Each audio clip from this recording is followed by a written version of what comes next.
Hey, what's up, YouTube? Live? We're back with another one of these. Hope you guys are having a good, what is it, Tuesday night? Yeah, it's a Tuesday night here. And we are going to go ahead and continue building these things. These are Guild Ball Engineers. I'm just loading up my comment section here on the big screen so I can read the comments when they come in. But yeah, hope you guys are having a good Tuesday evening. I hope you had a good day during the day. It was okay for me. Just looking forward to get my mind off of the crazy work that's been going on and just getting on with these engineers here. It's going to tell me my stream status is bad. It always tells me my stream status is bad. My stream status seems to be okay. I don't know. You guys tell me. So here's the... Oh gosh, so you can even hear my... There we go. Jeebus. Okay, so anyways, we're building box 1 right now, and I have a couple left to do. The big man himself, Ballista. So let's go ahead and build Ballista and Salvo, and then box 1 is done, and we can move on to box 2. So luckily, I mean, Ballista is a fairly chunky mini. Chunky is good in this case. They're not my favorite types of minis to work on. I mean, I had bitched about the engineers aesthetically aren't my favorite guild. It's probably why I've I don't know if this is my only time I've ever painted engineers, or I don't remember. It's one of the guilds that I almost never work with, and they're just not that popular because the aesthetic isn't good, frankly. They seem like a fun enough guild to play though. So hopefully I enjoy playing the guild. If not, whatever. So we're gonna finish building these guys.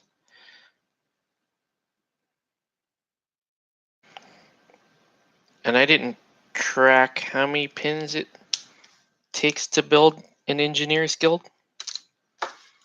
But I think it's probably more than butchers. I'm just gonna find out. I mean, we can probably do a little bit of quick math here and figure it out.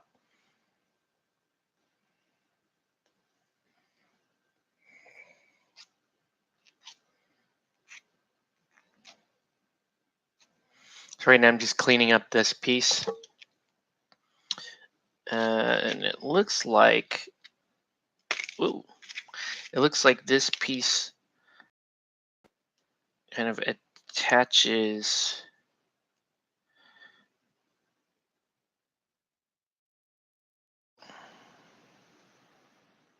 Kind of attaches like that.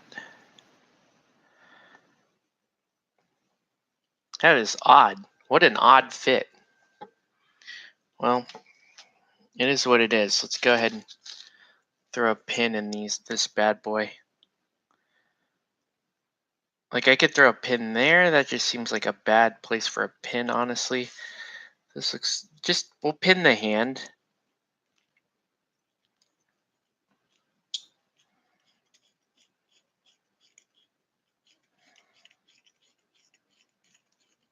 Remember, I used to do all these with a bit driver, and that was a bit faster than this, but this is much more precise. I used to be good with that, if you guys recall. I don't know. I used to be able to throw in a good sized pin right there.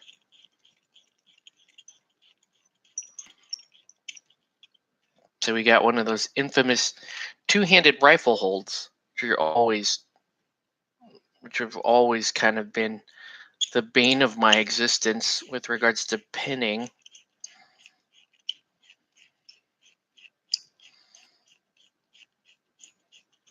going to drill a little hole in there.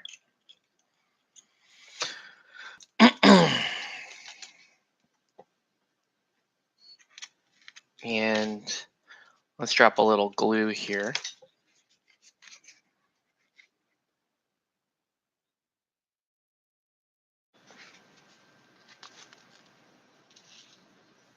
So we don't have any viewers right now, so we're watching this on, if you're watching this on playback, thanks for watching.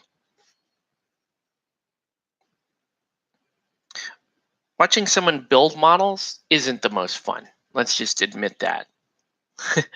But some of you, I suspect some of you may be tuning in just to kind of see it happen. Guildball has been really good locally because Guildball has has kind of got people interested in the hobby, and then you get interested in the hobby, and you get your miniatures, and they're in all these different pieces and stuff, and you're trying to figure out, how do I deal with that? And you've got all this mess to deal with. That's actually not a bad little nub there, but I'm going to file it flat. So you can, you can glue that ball joint in. I'm going to pin it to give it a little bit more strength. So in order to pin it, I'm going to file it flat like this.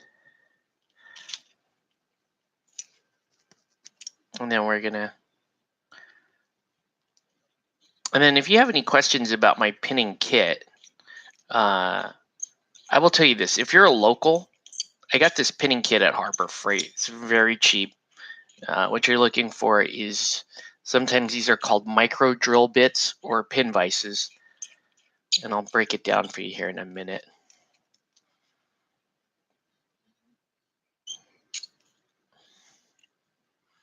Ooh.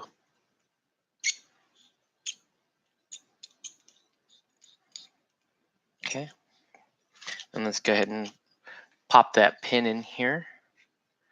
It's not straight in there. It's okay. We can make this work.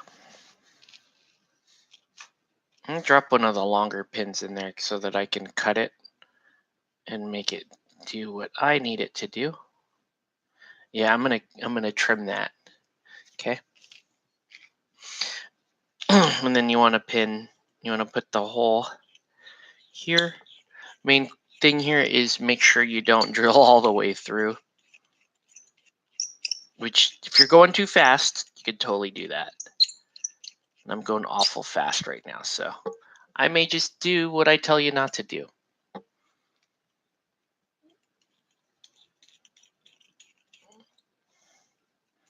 Okay, so we're going to put a hole there, and then finally, we're going to put the pin in for the feet because we like to pin the model to the base. What I normally do here is I stand the model, stand up the model, and I try to figure out which of the feet has the most contact with my desk. And in this case, it's the left foot here, and that's how I decide what foot to pin. Right. Now I'm going pretty fast with this pin vise. When you're brand new to this, you're just learning how to do it. You should go slow. Go very slow. Be patient. Kind of let the tool do the job. Because you can, if you go too fast, you don't know what you're doing. When I first started pinning, I would regularly break my bits, and it was just so frustrating. And it's also a little dangerous too. These are little sharp little bits here. From an official sense, I would say, wear some eyewear, like wear goggles or something like that when you're doing this.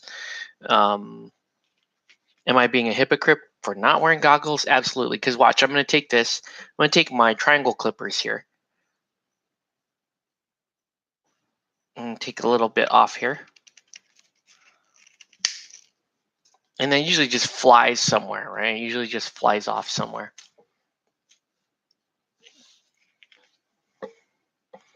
So now let's glue his quiver in. right?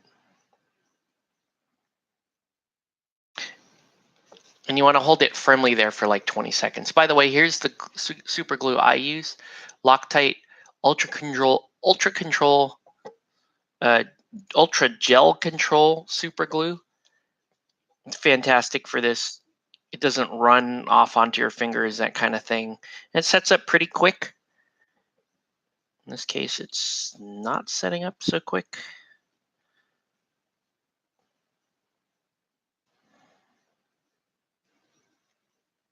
Am I just, what's going on here? How come it's not really, it's not gluing in the way I was hoping it would?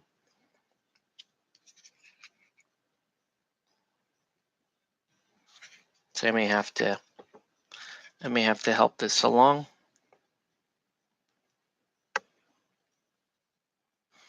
Yeah, it's a pretty snug fit right there.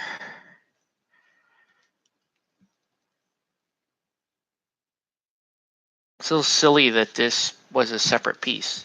Should actually be okay. They could have sculpted that as one piece.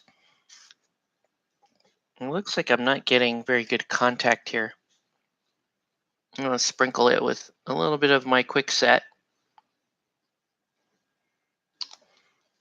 And that'll just help grab faster. And then we'll go ahead and we'll glue this in.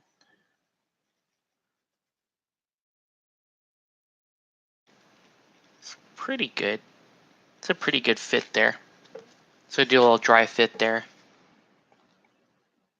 So I'm just paying attention to where they attach. A little glue there. Again, this was actually a really good joint to pin right at the wrist. Sometimes when you have to attach right at the wrist, you don't have a good you don't have enough contact with the rest of the miniature. In this case, we're just fine here. Hey, what's up, Blade Wolf? Welcome to the feed.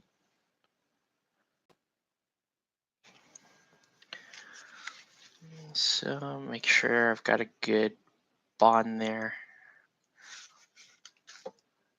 Are you working on anything tonight?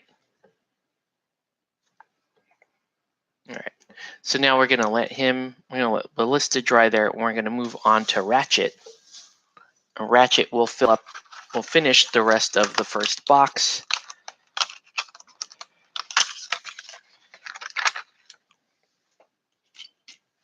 So there we go with Ratchet. He's 2 pieces. That's nice. And it's just a backpack, so I'm a big fan of that. No, he's 3 pieces. He's got a little fist. He's doing a little fist pump there. So again, I'll clear this tab. Blah. See, it likes to do that. You're working on Kokishi dolls. Oh, cool. Packing. It's exciting.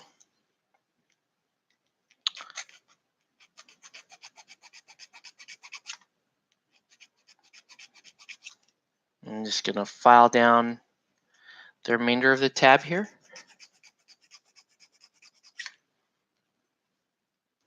So have you played any Season 4 yet?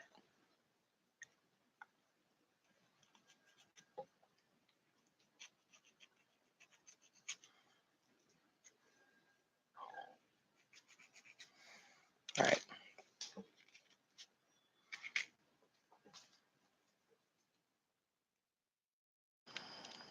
And clip all that. You're thirsty to play Season 4. Yes. As you should be.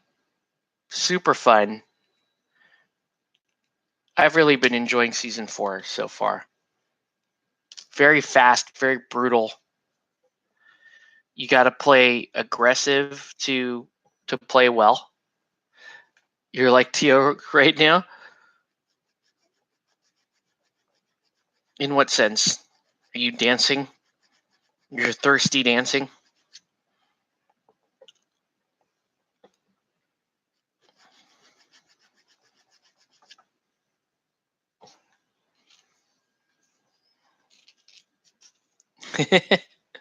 Nice.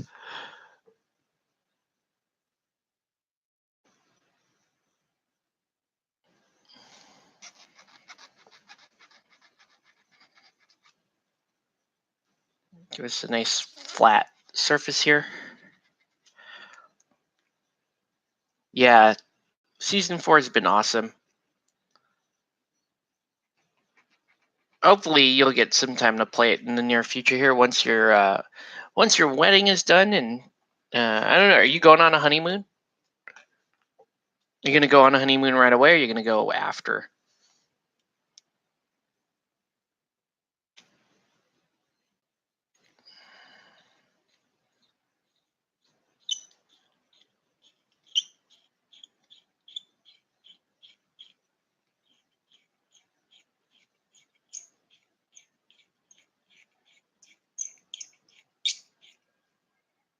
Probably in this. Oh, that's perfect. That's good. Sometimes going on your honeymoon right after your wedding sucks because you're still tired, you're still worn out. You know, I mean, after I didn't go on my honeymoon until like a month after my wedding, and that was really nice.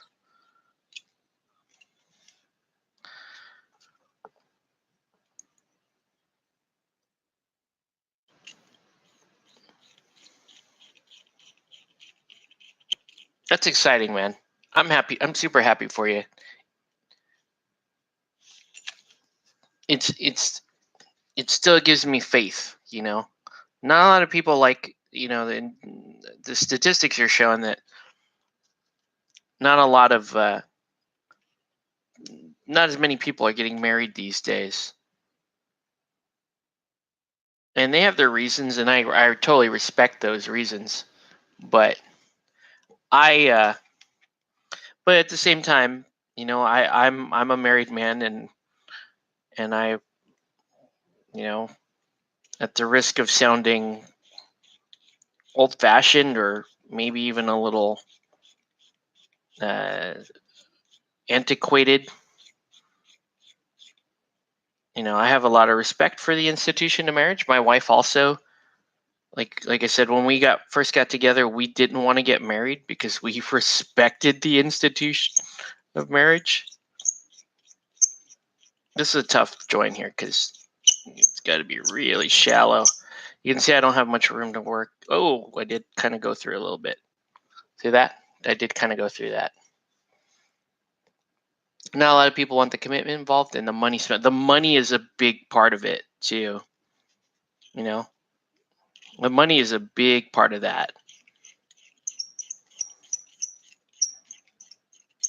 So I totally hear that.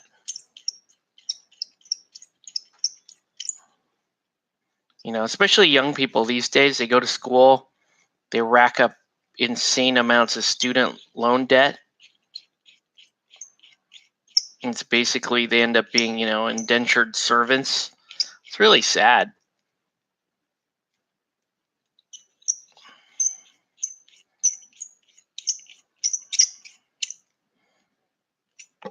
But yeah, there's the commitment side of it too.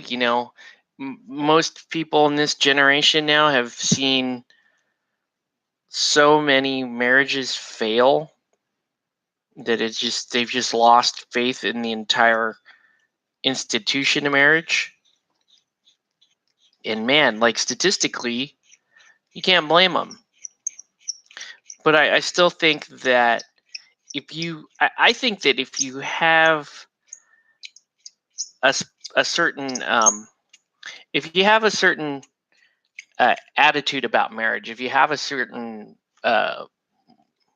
outlook on marriage, and you understand, or you at least can sort of conceptualize what it means to be married as opposed to what it means to be in love, so to speak. If that makes any sense. Like you really have to look at, and I'm not saying obviously love is absolutely a component of it, but I think that you have to be able to soberly look at what marriage is in terms of this. It's a fairly unreasonable and an unreasonably risky commitment to another person,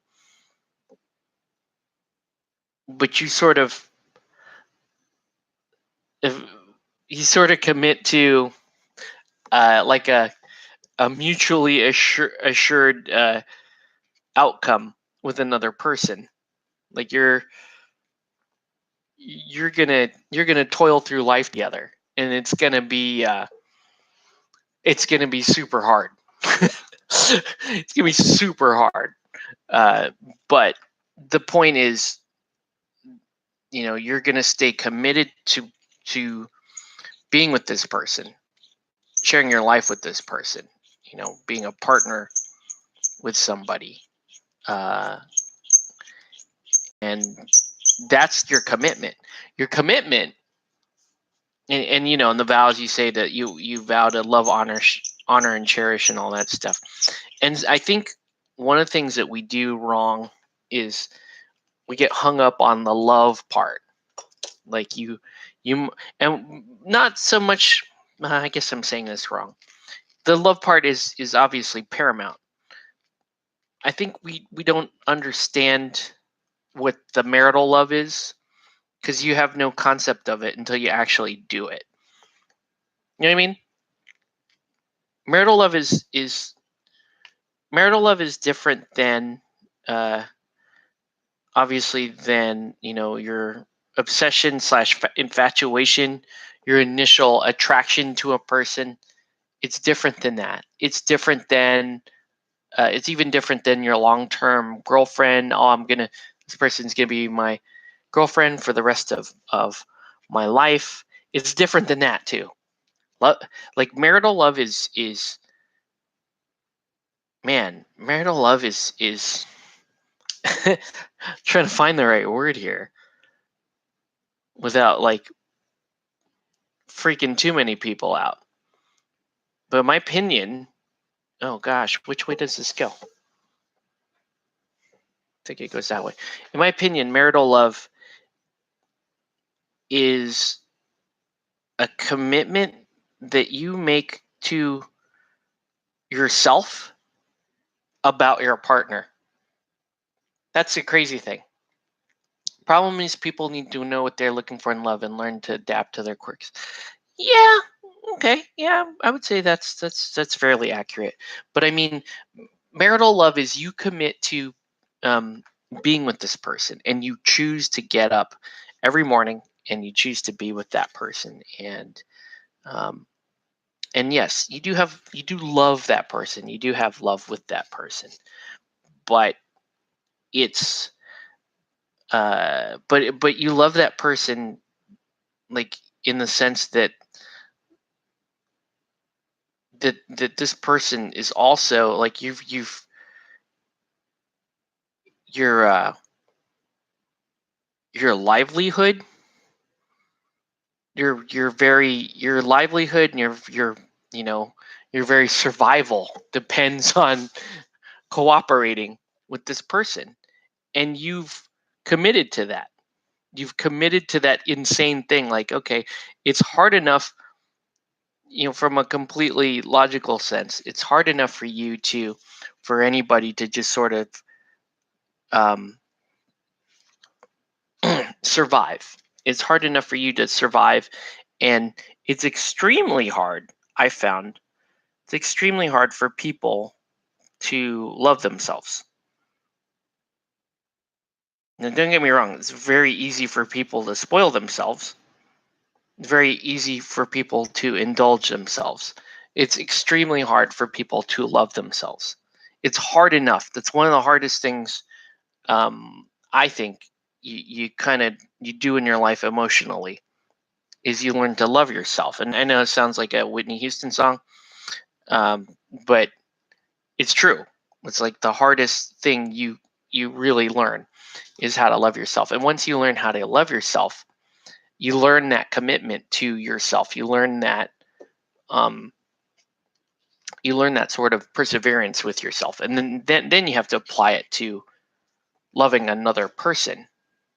And it's weird because it's like, because I love myself, I can love this other person. I can choose to love them every day now. That's the wild part. Just sort of eyeballing where Ballista's going to stand here.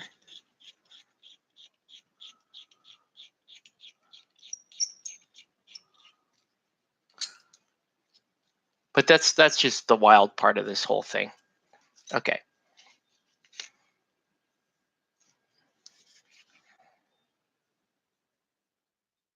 And then we're going to do we're going to count these pins. But yeah, marriage is such a difficult concept to explain to people on the outside. It's very and I know I'm doing just a piss poor job at it myself. So maybe I should shut up now. But yeah, I'll just leave it at it leaves me, I find it very encouraging when you have people that are still willing and able to take on that sort of relationship and that commitment in their lives.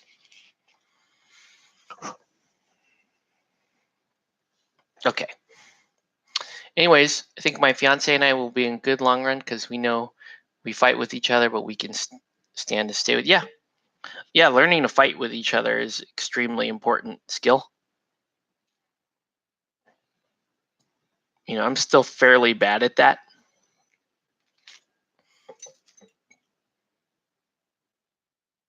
But it's something we work on.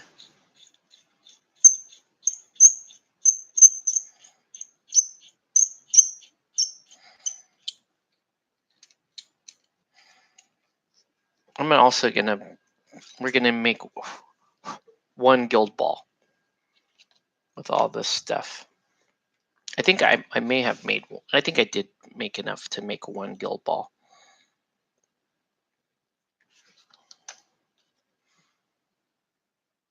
Dude.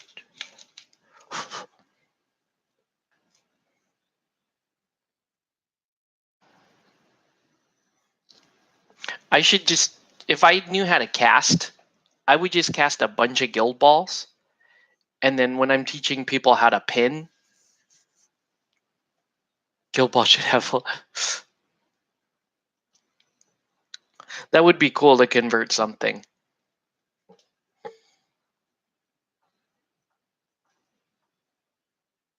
I think for now we're going to go with the boring guild ball. And then, like I was telling Aaron today, I was like, yeah, the more I like a guild, the more I'm willing to do things like custom goals, custom balls, and custom terrain. That's why my my alchemists keep building more and more terrain for them.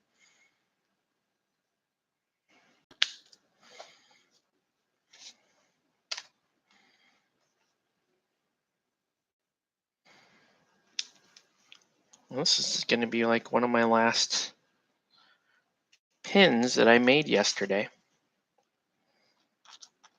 Who's going to be a lot of pins is Compound. That's a model that I built quite a few times. Never built him for the Ingies though, but it's the exact same model. And you're so hell-bent on sending the alchemist past. Yeah, well, the first 3 seasons, I kept selling them. I may sell this alchemist team, but I'm alchemist this season. Like, I'm pretty firmly committed to that. I may sell this team so I can paint myself a crazy scheme of my own, like do something wild.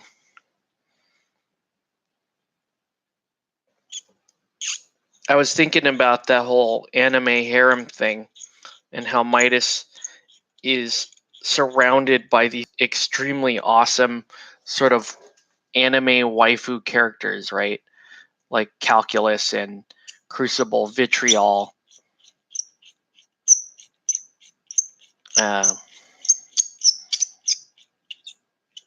And how it's kind of like and he's kind of like the anime main character, like he's like Tenchi Muyo, like surrounded by these awesome characters, and he's actually the most boring character. So I thought pretty hard about that. I'm like, oh man, I could decide to make a total like anime harem team, right? With Midas, those three ladies. Am I missing somebody? Who else is on that team? Midas, those three ladies. Am I missing? Venin. I'm sorry. Vitriol, VCAT, Crucible. I don't think there's. Oh, no, that's it. I feel like I'm forgetting somebody. Yeah, and then if I wanted to, I could put Snakeskin in that lineup. I could put Venin in that lineup. I mean, Snakeskin would be interesting, or Decimate. I think Decimate would be really interesting in that lineup. All right. Yeah, if we get Kami, that would be pretty amazing. Then you definitely have waifu there.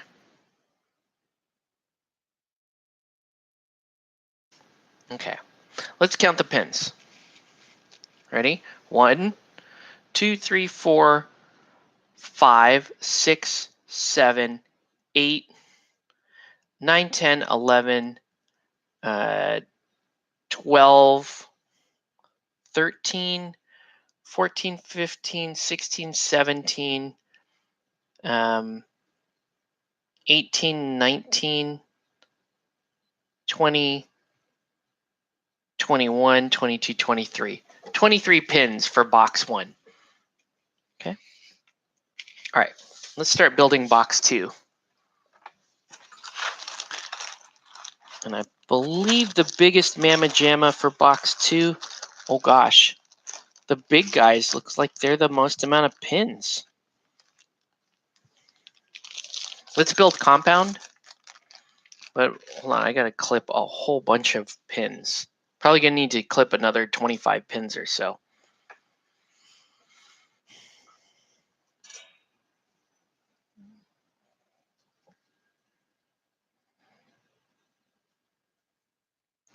That would be a fun team to play, though.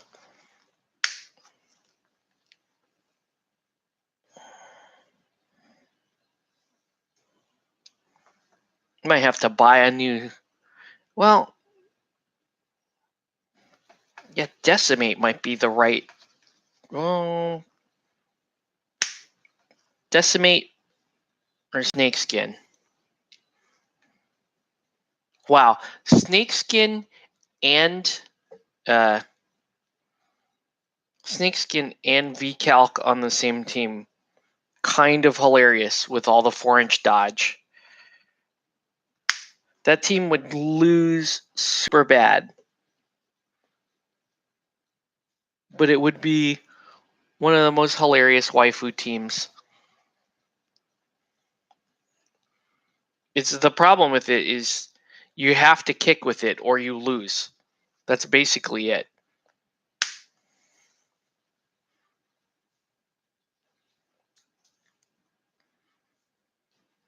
Oh, shoot.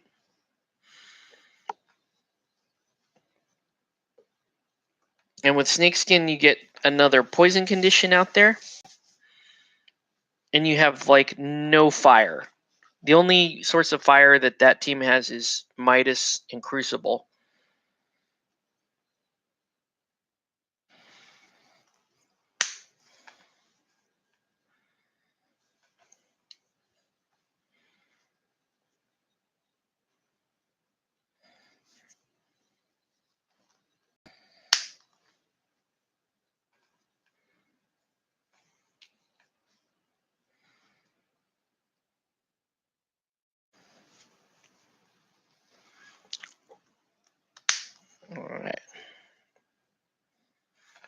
Would be fun though.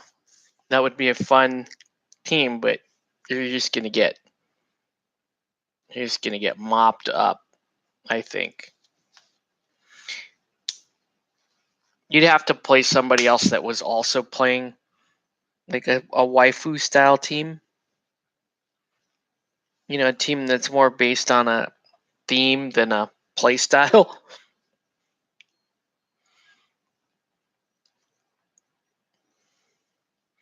Like, how would you even set up? How does that list set up? And what are the priorities? I guess Vitriol. You need to figure out how to set up Vitriol before she goes.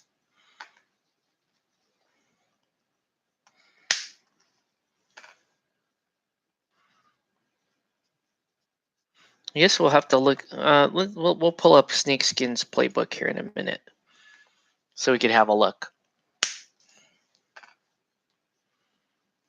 Am I just clipping stuff that's going nowhere? Just embedded in this cloth? Plus about 4 pins all in the same spot.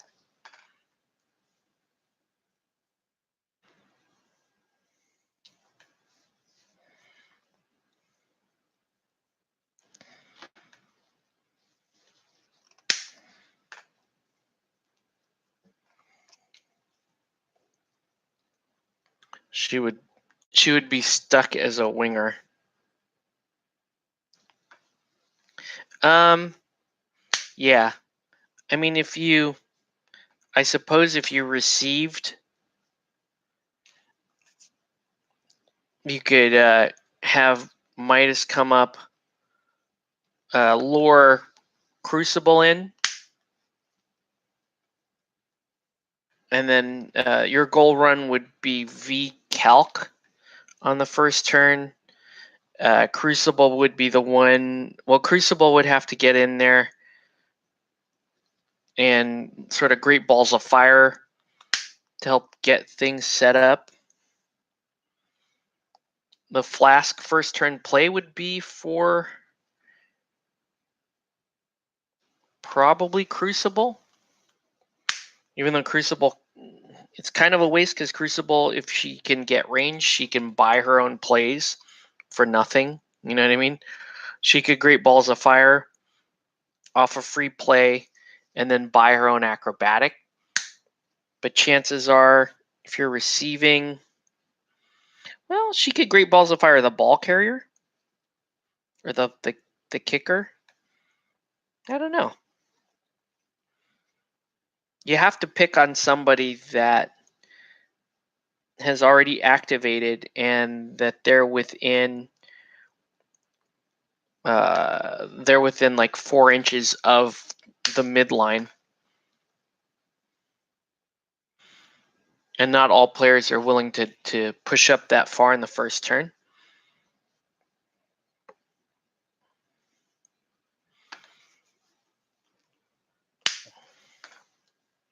You hold Snakeskin in front of Vitriol, considering Snakeskin has beautiful. Yeah, you could do that, but the problem there is ideally you want somebody to end up within 4 inches of Vitriol so she can get her free charge. Or you just resign yourself to having a rather unimpressive first turn. I mean, your goal is almost guaranteed with the V-Calc, but without Ven in there to set up poison, to guarantee that you have poison, it's going to be tough.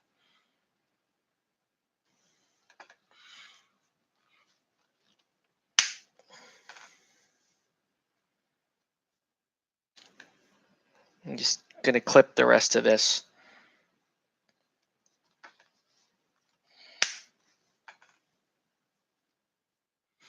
Every time I build compound, it's frustrating because of the canisters.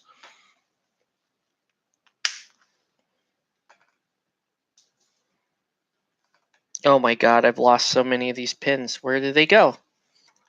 Where did they go? There's got to be 10 pins in this thing. that are just lost.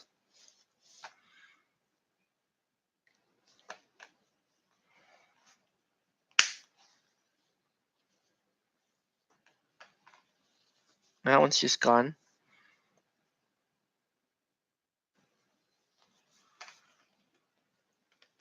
Ooh, felt that one hit my skin.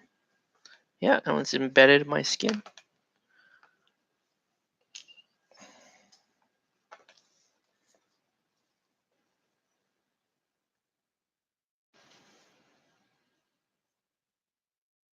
All right.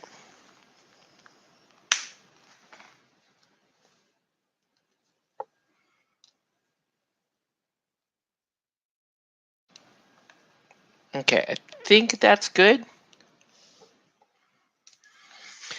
All right, it's 10 o'clock and we've only built 2 minis. This is bad.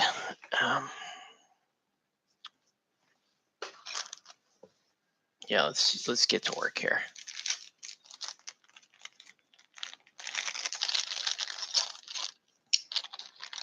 Okay, how many pins is compound? 1, 2, 3, 4, 5, 6, 7, 8, 9. 9 pins. 9 pins. Gross. Absolutely gross. Oh man, am I dumb.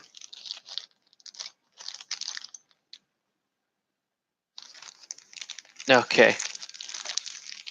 That's just unacceptable. Okay. Let's go ahead and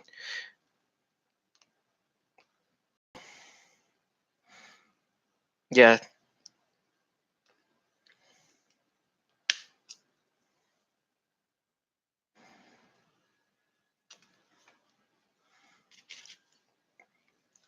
There's always something about each guild that frustrates me a little bit when I'm building and painting them.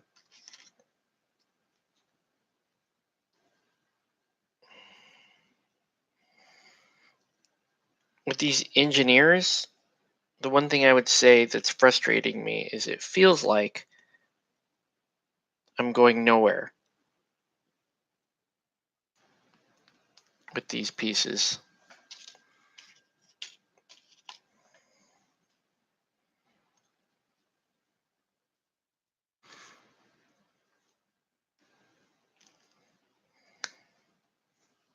So that's what kind of sucks. It feels like you're going nowhere with these pieces.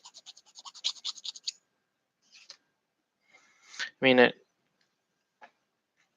All right, so let's put a little pin here in this cloak or the apron. So just like a pin here in the center.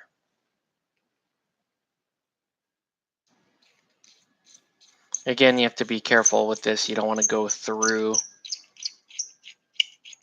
So you want to get just enough of a grip there.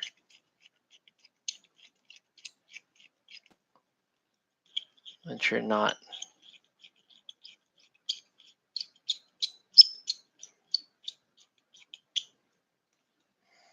That's not bad. Okay.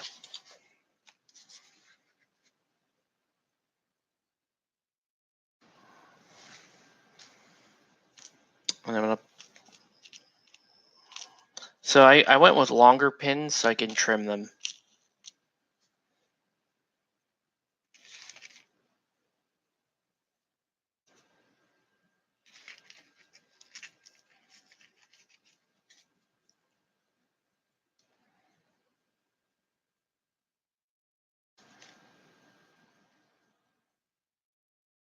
Okay, we're gonna let that dry. Yeah, these canisters are what's annoying. So I'm gonna clip all the canisters loose.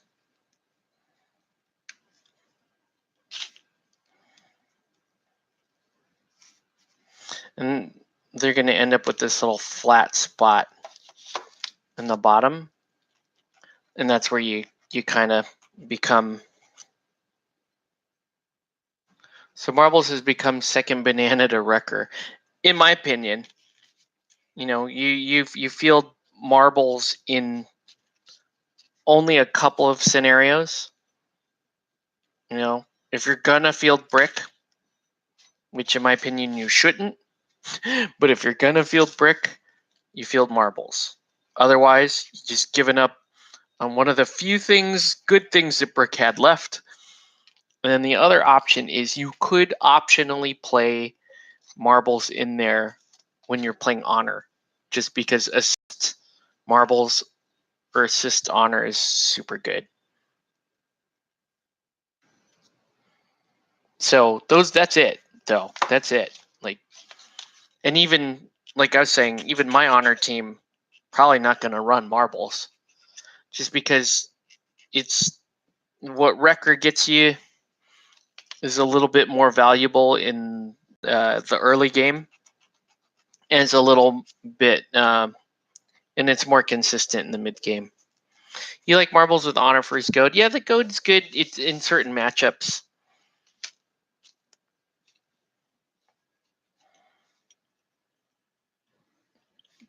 But good players, I've used goad on really good players, and they can also still find their way around it. I personally think Thresher has the answer to every problem. Farmers have the answer to every problem. I cannot think of a matchup that leaves farmers absolutely helpless.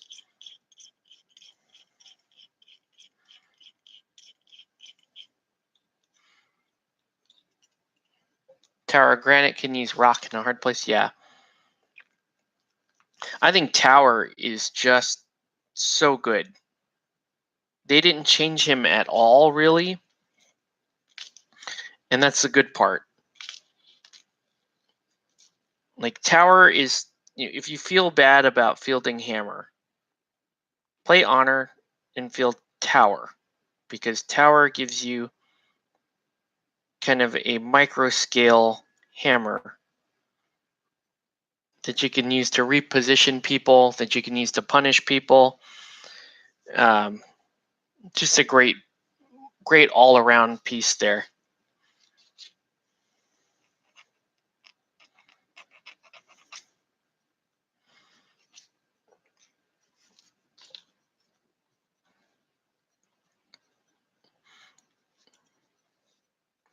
Yeah, it still blows my mind, like, how well built Thresher is.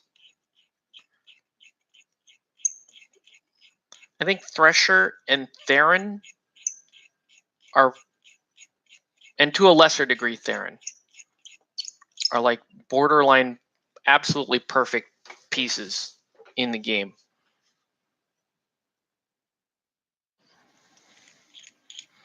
I was thinking about it today. I'm like, what is Thresher's one weakness? And he has one weakness. He does actually have a weakness. And his weakness is that he's a 3/5 influence. That's his one weakness. And it's still, it's still not horrible. You just give Thresher that 5 influence per turn. And you play a skinny first turn, and second turn, you pull up some harvest markers. Like, it's not the end of the world.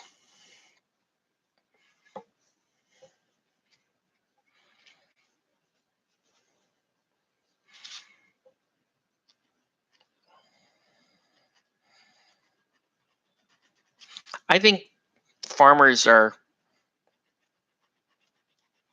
I've heard people say that they're mid-tier. Oh, no problem. I'll wait till you're back, since you're the only person viewing. I'll just drill these annoying canisters.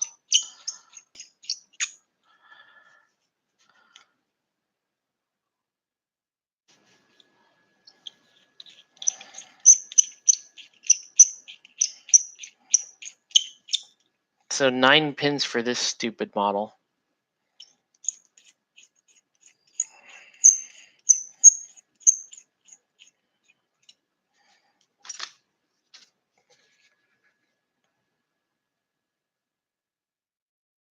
You may not even see the board, really. I just don't field goalies. I fielded Compound a couple of times, and actually was really pleased with him, but I didn't like the idea of playing a goalie. It was just too boring to have a character back there that's not doing anything.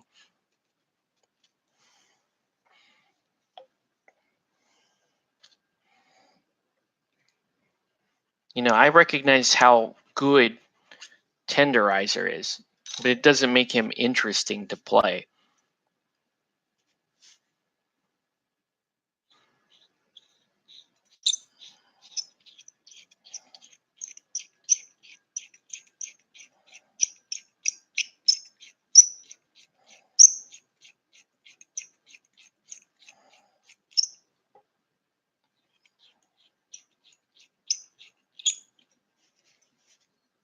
You know why I'm having such a hard time biting into this metal. So this is a very hard cast.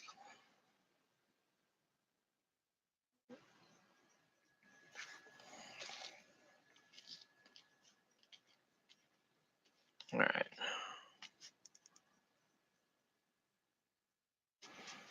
I'm gonna let all this stuff dry.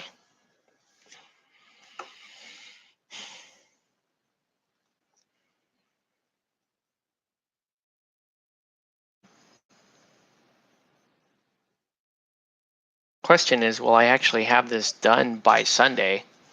I don't know. I don't know. It's taken 2 nights to build this rather than 1.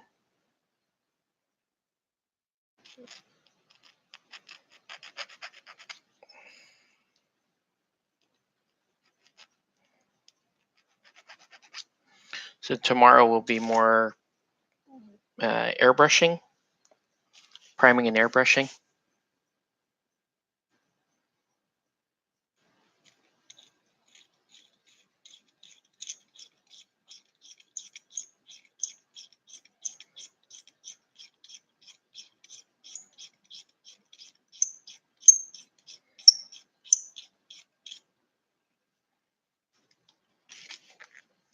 So many pins.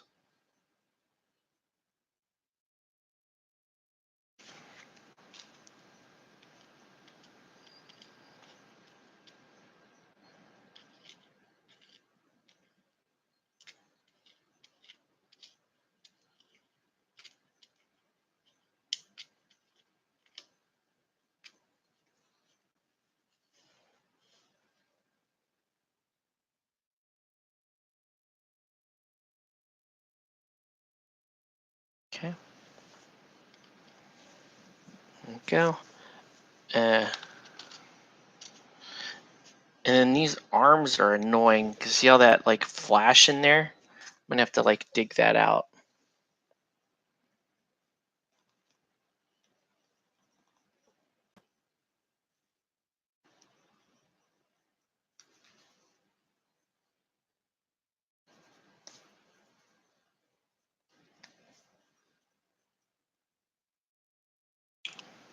All right.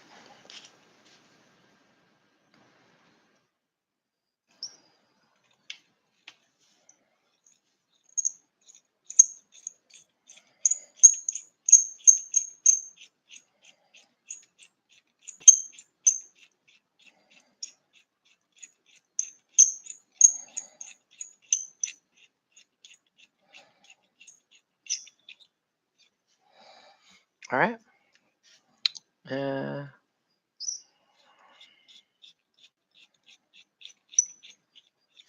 Okay. So there's that.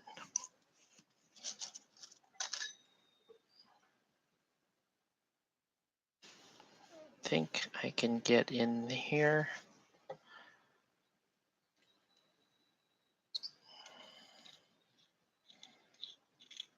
Oh.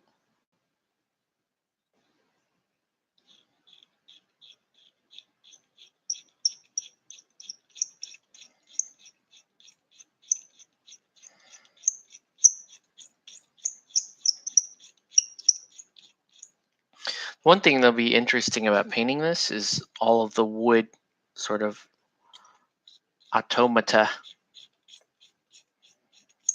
I think that's interesting.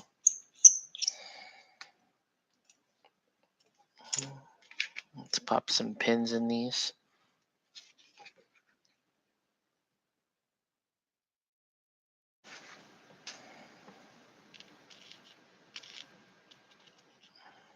I think I'm going to run out of pins because compound is so many pins.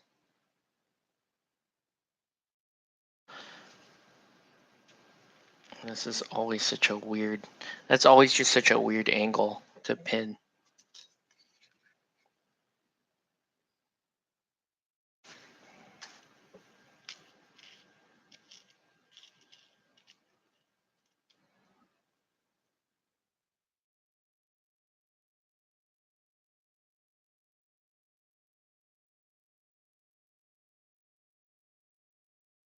Okay. And then we're gonna, so let that set for a second, and then I gotta put all these, drill all these holes here in the body.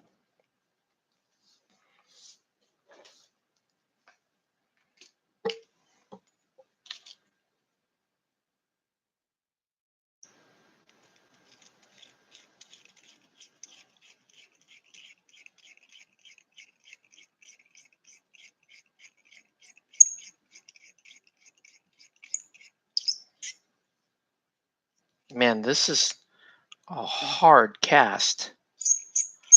Like I'm drilling into that pretty vigorously, and it's not really biting much. Should have been like halfway through his leg the way I was going in there.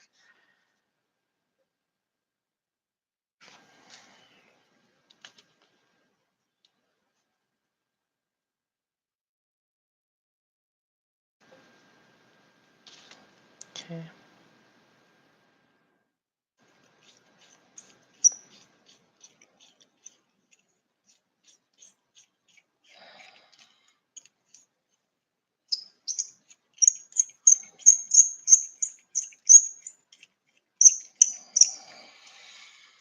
Whew. This is like cramping the hands here.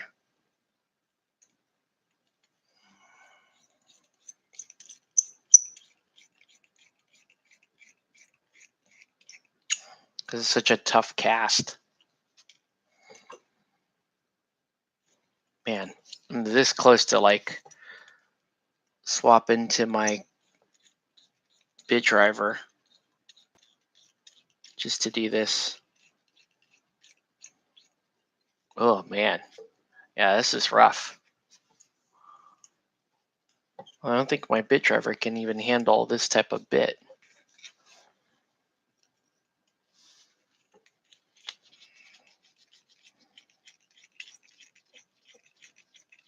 Maybe I can just rest my hand this way. So if you're just joining us, welcome to Play It Painted Live. Let us know what you're painting or what you should be painting. Tonight we are pinning. A lot of you guys should be pinning.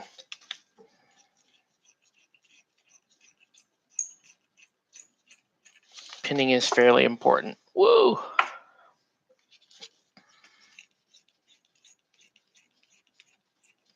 Man, that's just hurt my hand. Yeah, this is some really... Sometimes the casts are just harder than others. Ugh.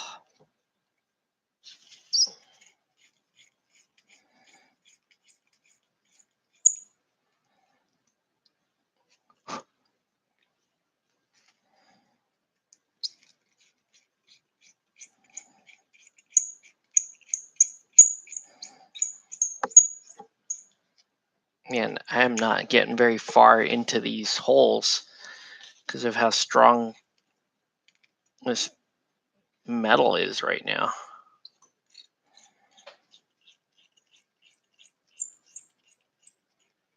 Oh, God. Yeah. It's hurting, man. Hurting. Hurting.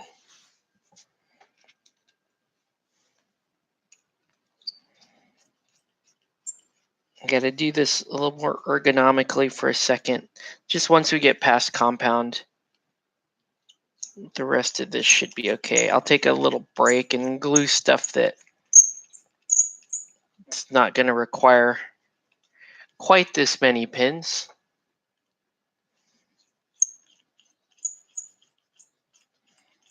Here, you guys need to look at something. So here, look at the stupid, look at the stupid velocity pose.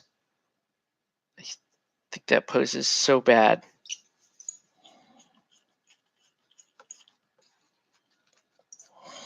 Oh God. We're so close. Let's keep going.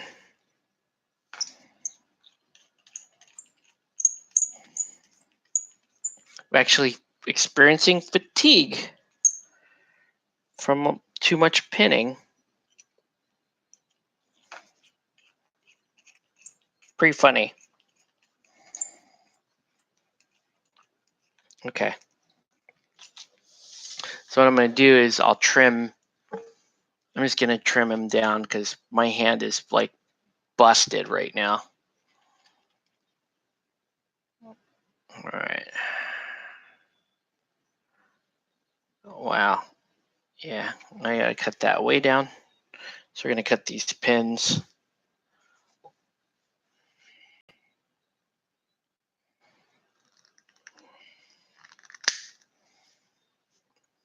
There we go.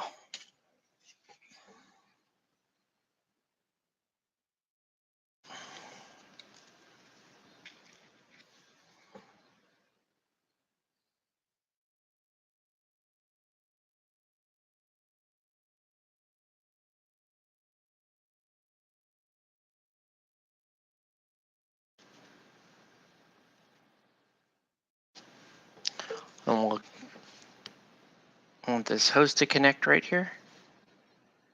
And there. And then we'll do not want to have to do this multiple times, so there we go. All right, then we're going to put all these dumb canisters in. And they're all going to be trimmed too. I did. Welcome to the feed, Khalid. Yeah. So you got little pins on every canister here.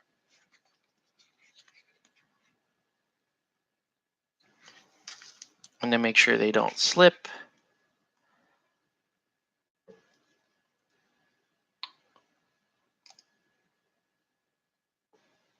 I'm going to put a little kicker on them. Now, as far as like, do you actually have to pin this stuff? Maybe not. I mean, maybe you're not, maybe the canisters aren't going to see that much contact. So maybe you don't.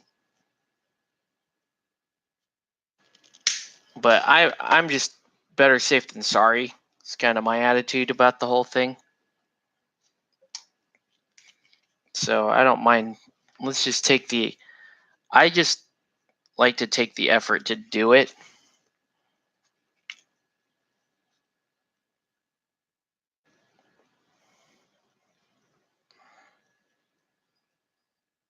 So that should set pretty instantly now. Okay. This is kind of an awkward mini. So you can see I am trimming those pins because it just about broke my hand going through the.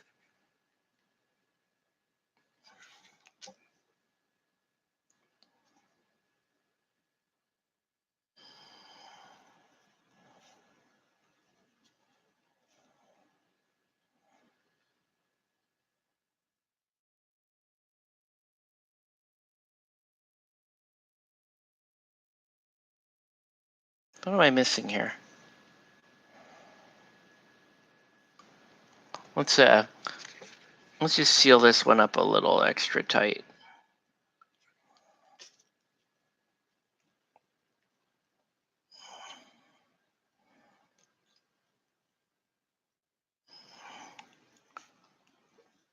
Yeah, that's not the best fit back there. I'm worried that canister may pop loose. That's okay.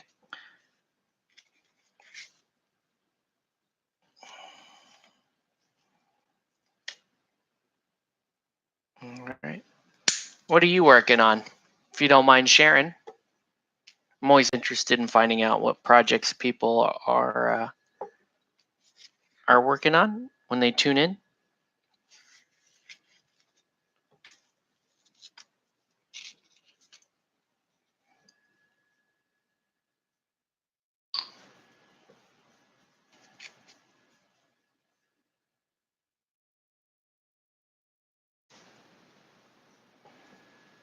Okay.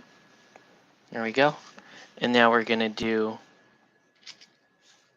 our arms. Yeah, even our arms are pinned. The pins are too long.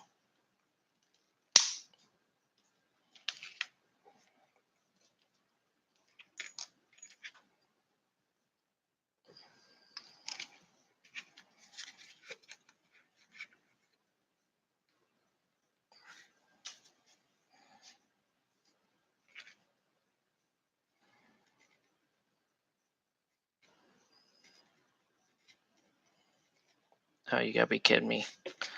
Ugh, that was bad. That was bad. Okay.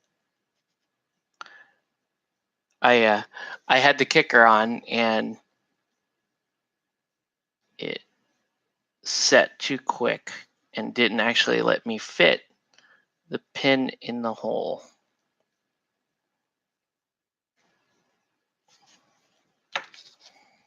So now what I'll do is let's glue it there.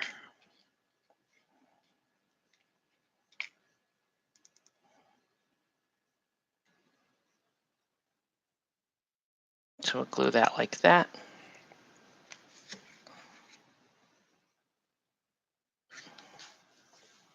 And then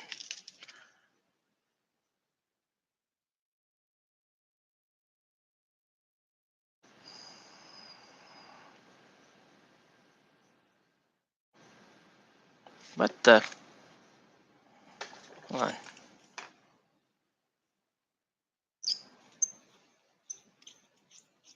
I have to re-drill the hole through the arm there. Yeah, that Instaset was actually doing too good of a job right there. There we go. Whoa. And there goes that canister, the one that I knew that was gonna pop loose.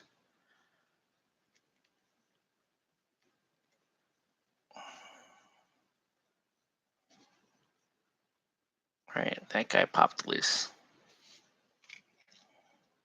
Knew that guy was gonna pop loose. That guy was just a problem child there.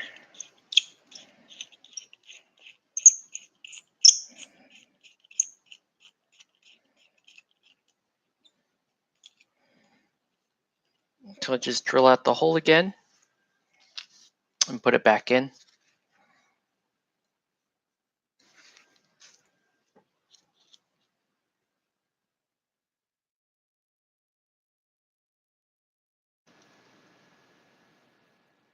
Hold on. It's not. This also needs to be fixed.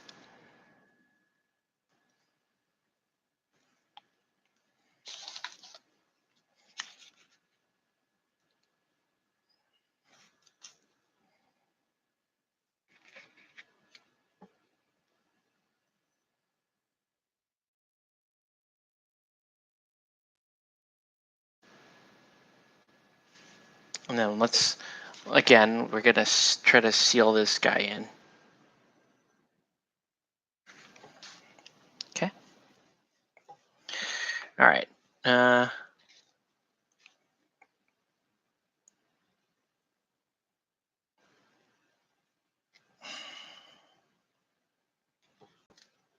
the arm joins are, I forgot how terrible they are on this model.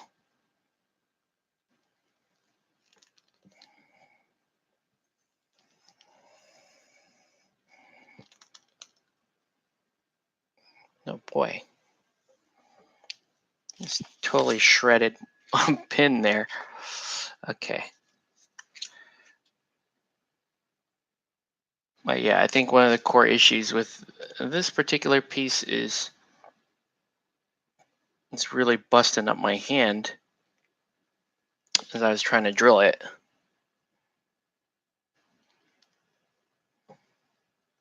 I feel like my clippers are now done for. Ooh.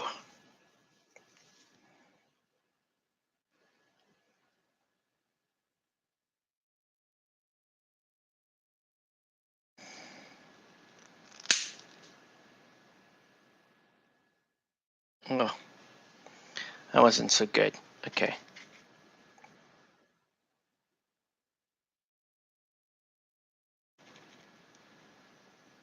All right. So not the best pin join right there.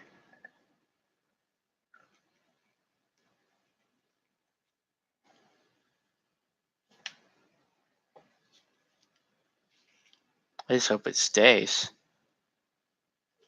Yeah, I can already feel it does not want to stay.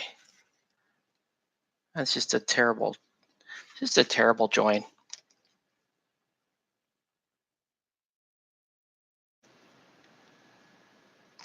Let's get that to set. All right, and then finally, we got to do the little apron here. Which just needs to be trimmed a little bit.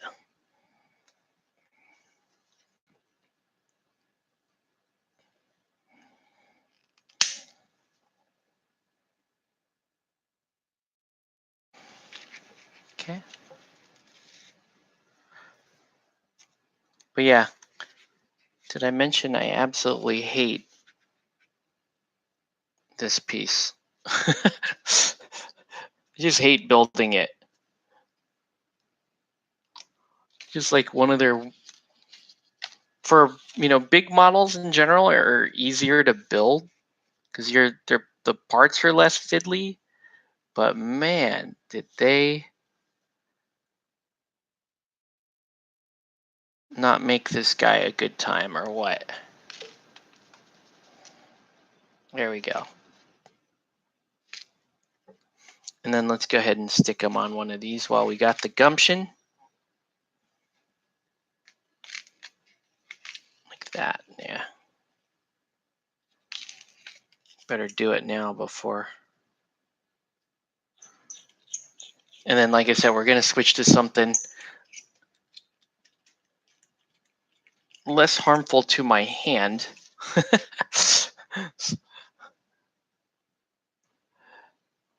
I get that he's a cool model. He looks really neat and all that, but man, he is just not one of the more fun pieces to put together.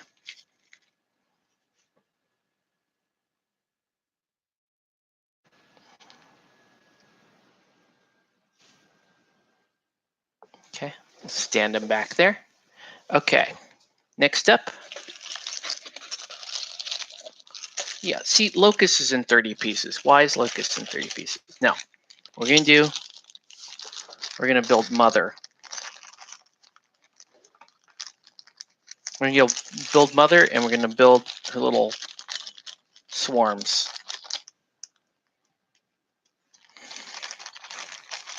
Mother is in 2 pieces. Perfect.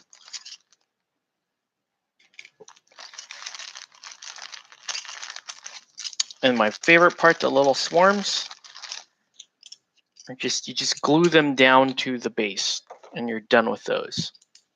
This is just making me feel productive tonight. I don't know if we're gonna make it, if we're gonna be able to finish building all the models, especially with my hand feeling the way it is. Let's see.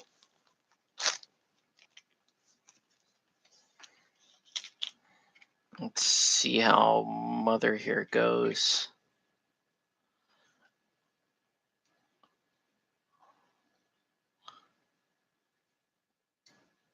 Does it just sit in there like a ball?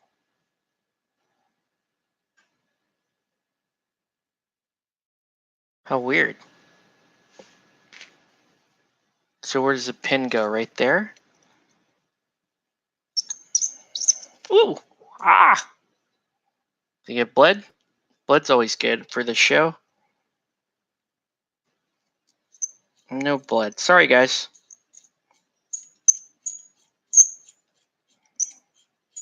More blood next time. Welcome back. That is the danger of trying to throw a pin in a rounded piece. Is you can bleed. Okay. So many boxes. So much packing.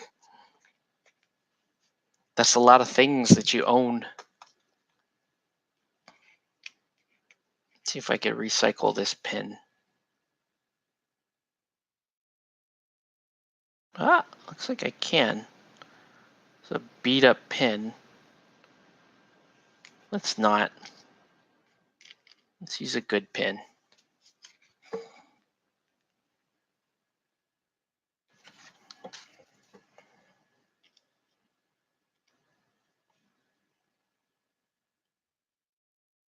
Yeah, at least with Mother, we know we're gonna use Mother.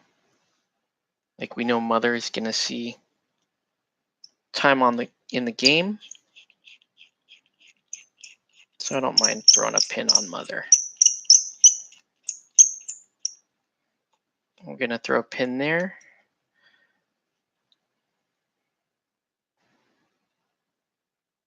And then we need a pin there through the bottom.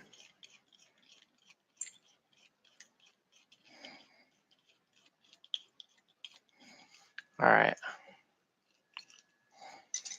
This is just so much pinning.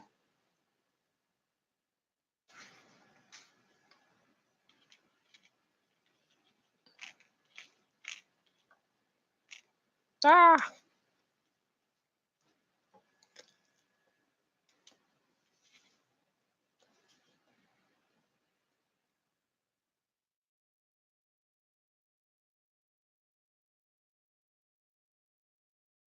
Okay. And I think I can just pop that sucker in. It should fit, okay.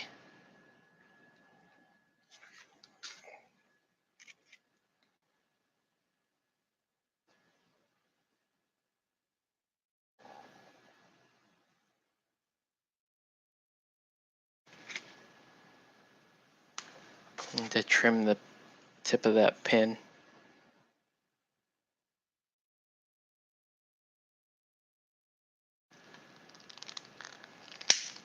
Okay, perfect. All right. Whoop. Sorry for knocking the camera here.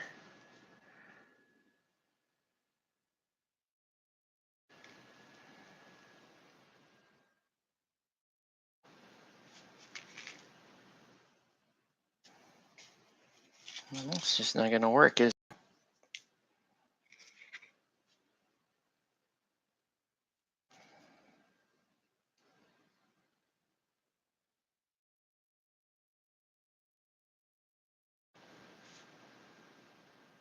Yeah, it's a rounded fit.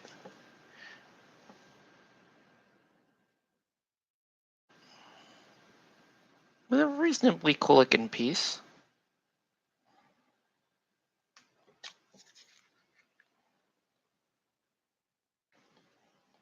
Oh gosh. I had a feeling that was gonna happen. All right.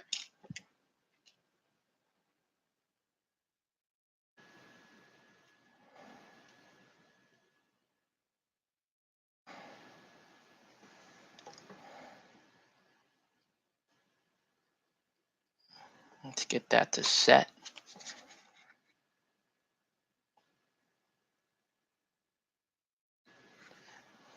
Okay. And then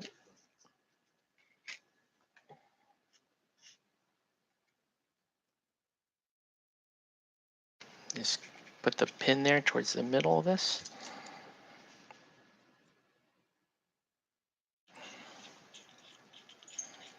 All right.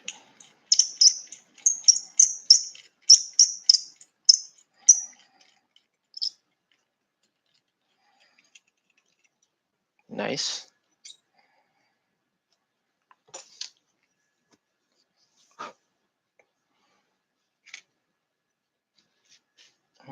Then I can put. Okay, so with the Masons, what do you feel is the new style of play this time? Well, I think with Hammer, it's absolutely the same. I think with Honor, I think it's less 2-2. I think it's less 2-2. If you want Honor to work, if you really want to take advantage of what makes Honor a decent captain, sadly, you have to play a 3-0. You have to play, I feel like you really should be taking O Harmony and making use of that linked. So if you're going to take O Harmony, I think Flint sits down. And then I think you go maybe Mallet, Granite, Tower.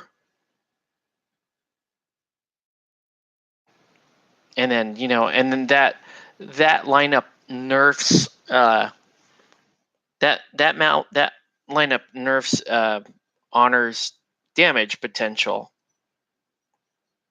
So you just kind of have to live with that. Like that's the trade-off. Like, yeah, you're gonna get some nice plays out of the linked ability, but you've given up other stuff. You've given up you don't have assist on the team. Maybe you take Tower out. But I like Tower in there as a bruiser. I guess you put Granite in. Yeah, I guess you put Granite in. So that Granite and Mallet can grind a scrum. And then Honor and Harmony can really do the Honor. Harmony can handle the ball handling. You can drop Flint in, play the skinny lineup, drop Flint in, and drop Wrecker in, and have actually really good credible goal threat. I don't know. I'm spitballing here. Okay, I'm looking at this Locust model, and there's way too many pieces. Yeah, maybe your lineup is Honor, Wrecker, O Harmony, Mallet, Granite, Flint. That might be your Honor team. And you have takeout capability in there. It's just not great. It's not great. I personally would still leave Flint at home and bank on Harmony really giving you one goal, bank on Honor giving you another goal, and then with Tower in there, you should be able to get 2 takeouts. Maybe even do Tower marbles. Drop Wrecker. Tower marbles gives you credible goal threat. Or Chisel, yeah. Oh, Chisel, just to get you have another credible goal threat. Okay, what am I looking at here? What is this?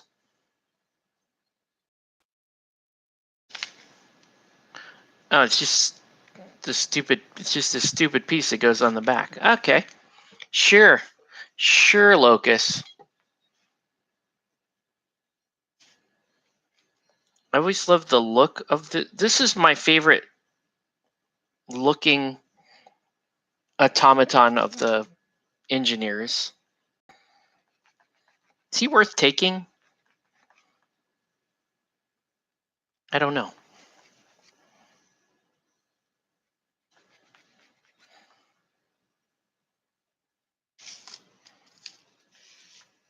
He has that hilarious ability that when you stop he has that gravity well ability, but I think he's only 1-inch melee, which makes that ability terrible. Big base models with 1-inch melee are, what's the technical term? They're shit. That's right. They're garbage.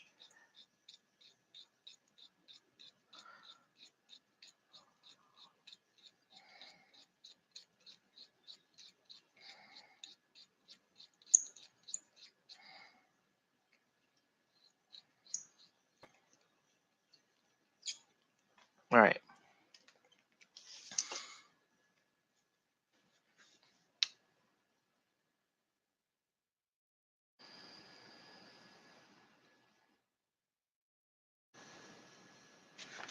I actually have glue frozen in this tube.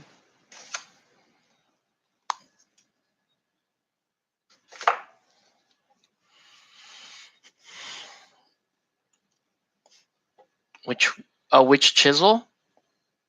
Personally, I like V chisel, but if we're going for the faster game, I'd put O chisel in and try to just burn, right? Just try to burn damage down. Really use her as a glass cannon. Let's look at Locust's card here for a second. Is this model even worth taking? I see a 1-inch melee zone, and automatically that looks bad. Momentous knockdown on 1 is good. The momentous push on 2 is okay. Would love to have that double push in there. Attack 5 model and your momentous 2 on 3, that's not great. It's okay though. 3/2 armor, 2/4 influence, tough hide, destructive impulse, 2 damage and a 2-inch push. That's nice, but it's only once per turn. Yeah. Then you have remote control. Yeah, that's not good either. And there's the gravity well. It has reanimate and tough hide. Not a very good model.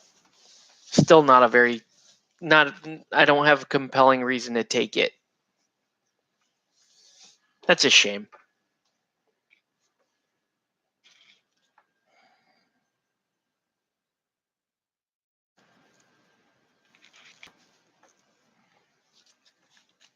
It's a cool looking model, but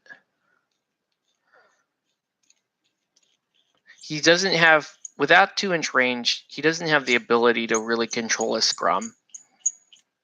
He doesn't have, that free ball crap is okay. Seems kind of terrible. Gravity wells used to allow the big man to get away from a model. Yeah. Yes and no. If you have a 2-inch model trying to hit Ballista, who's a 1-inch melee, and Locust, which is a 1-inch melee, the 2-inch like Thresher, I'm gonna keep saying Thresher because Thresher's fucking busted still. Threshers could just walk by and stay outside of one of them both and just beat them both to death. Obviously, he's gonna try to beat Ballista to death. Now, luckily, Ballista has tough hide, so it's gonna take him a little while.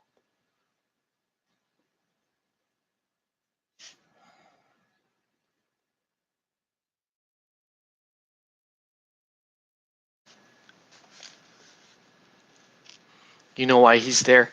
Why is this model in this faction? He is a really cool model. I will give you that. He is a very cool model.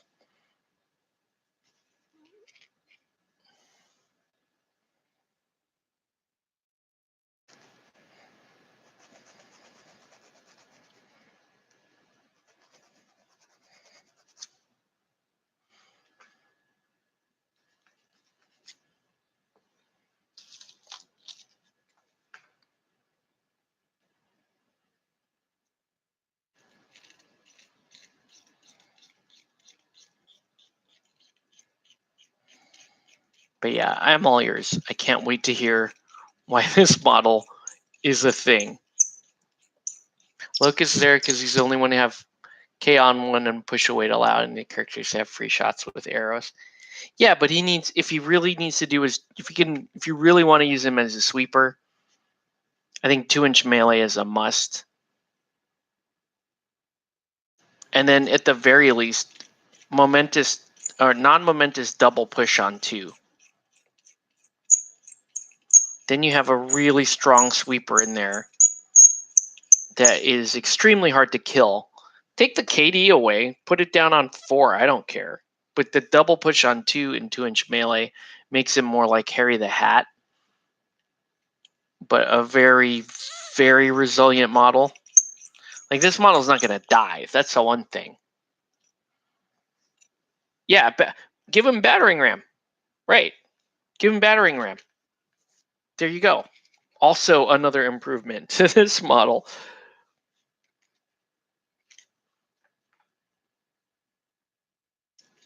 He's just, as it stands, he's not worth his spot on a team.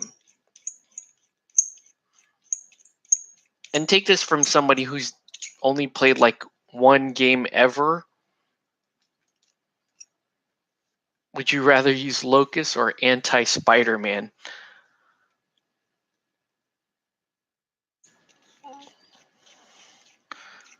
Oh, you mean Colossus? I would rather use Colossus. Colossus has close control. Colossus actually, I think, has a decent kick. Yeah, Colossus is all right.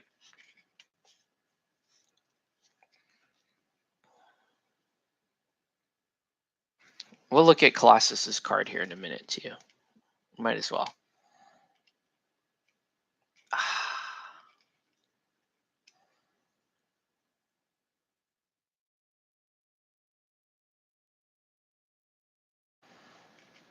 But both of them, on my squad, both of them would be struggling to make my squad. Neither one of them, well, I don't know. Maybe I'm not looking at Locust objectively here. 3-2 tough hide, 1-inch melee. Maybe he's an influence battery was sort of a trap. You put him midfield and you never actually give him any influence and just annoy the shit out of people.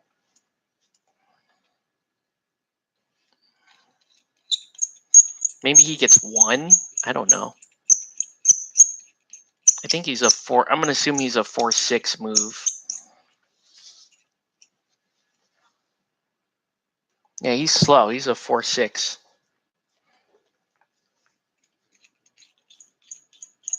And he doesn't have between a rock, so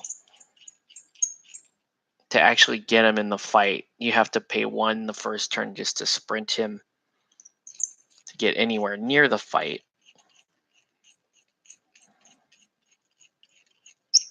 I guess you field him and you put him next to Casket. And he just spends the whole game hugging Casket.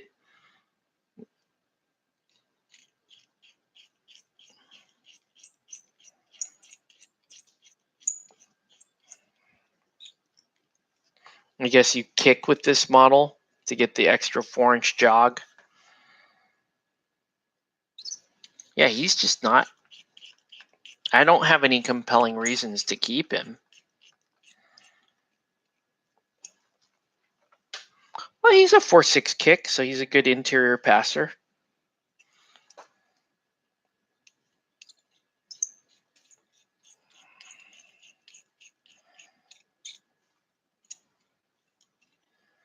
Yeah, I think Colossus is the better buy there.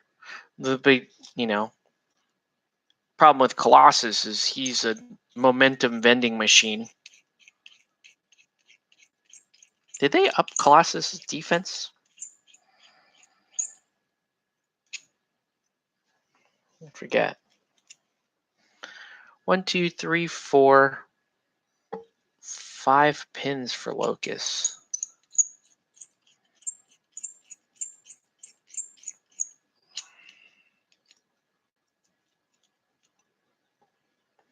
Well, he's 2/2.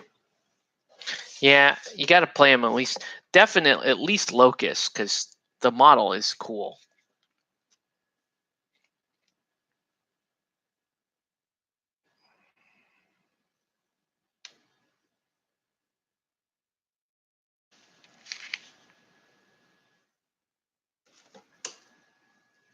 So 2/2 tough hide. Colossus is a 2-inch melee, right? And I'm sure Colossus has a low knockdown and sturdy.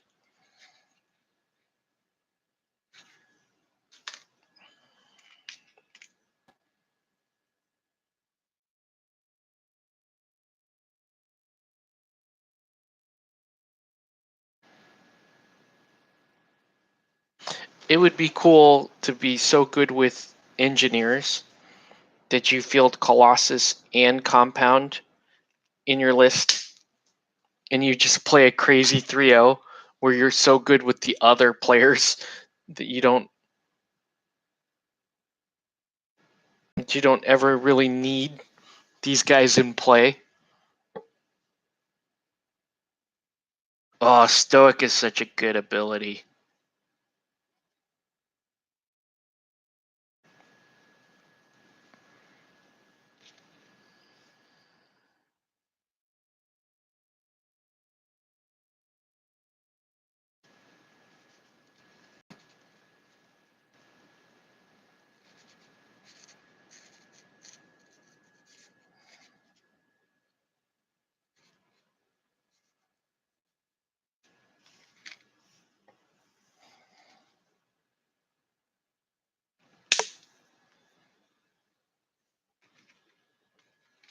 I think I put the hole too low.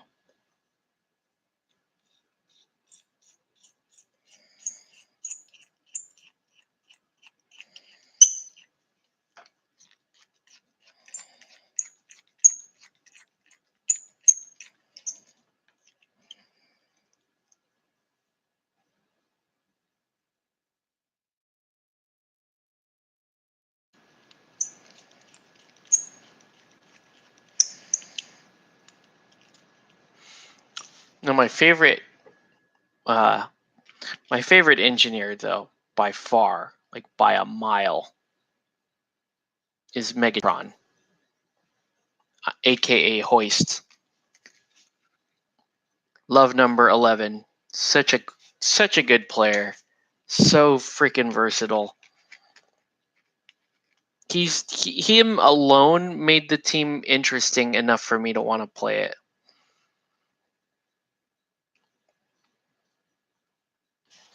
Hoist is just so damn good. Oh, Hoist is going to be on every team.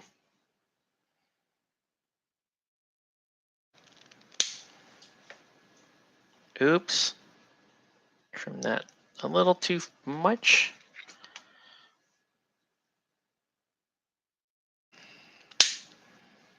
Okay. Did I not throw a pin in his foot?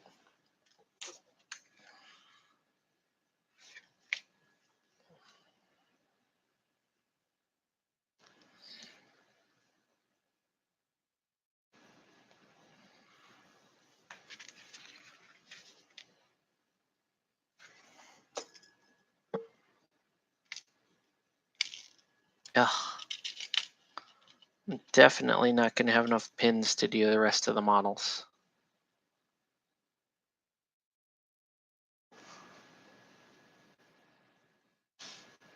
Okay.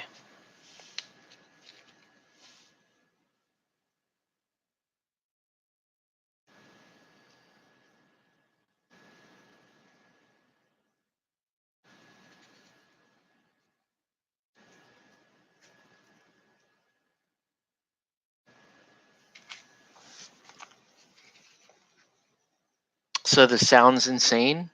Okay. Go on. Go on.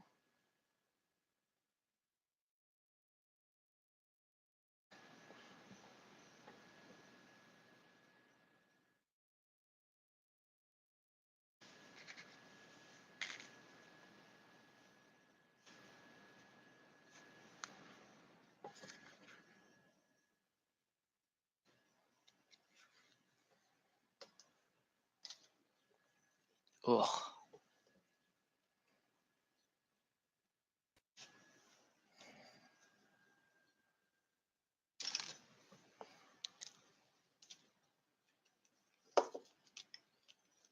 What sounds insane?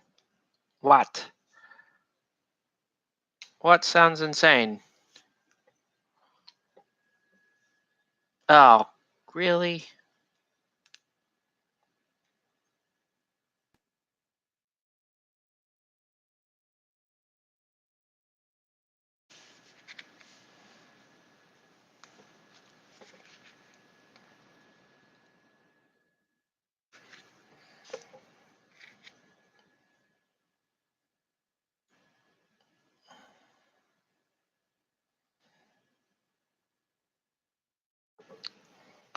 Pinvice Colossus mainspring hoist velocity Harriet. Doesn't sound terrible.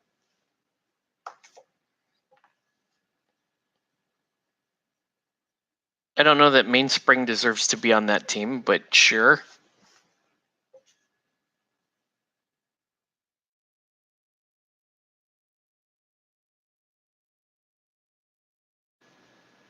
I mean, I know they improved mainspring. I would say that they still don't have that much of a reason to take mainspring over Mother.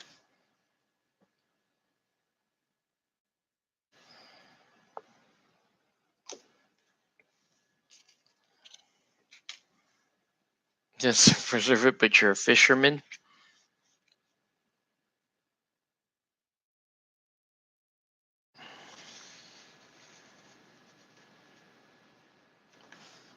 Yeah, I think Mother is still really such a strong choice, especially with Hoist. You need Mother with Hoist so he can replicate Barry.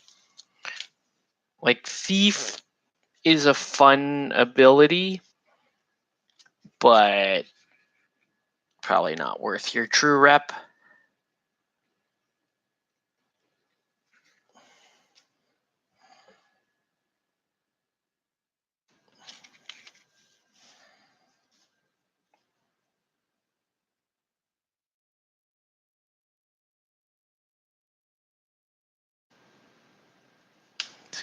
Glue this sucker down.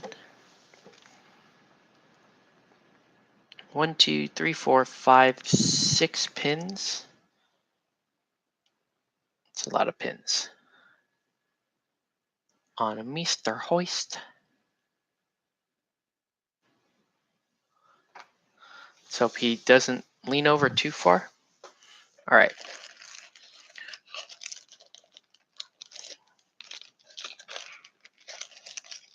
Next up is the main man, Hoist himself.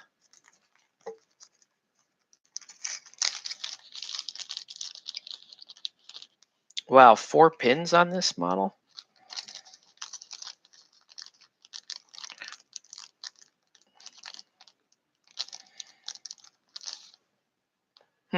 With that ball joint on the head, tempted not to pin that.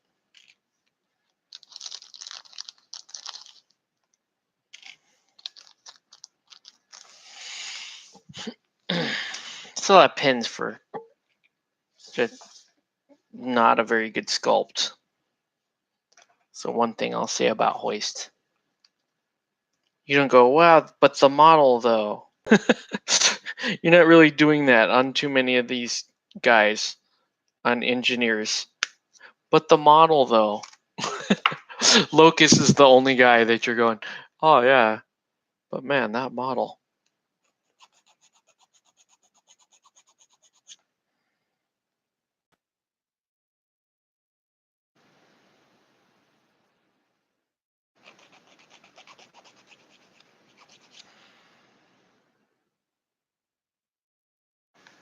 Yeah, that's just a silly. Yeah, it's just a silly makeup. Silly make-em-ups.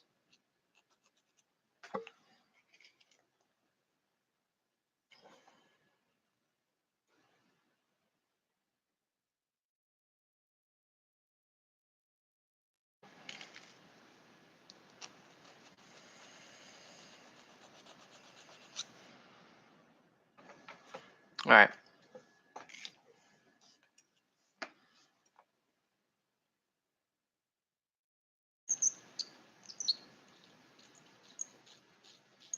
Ah.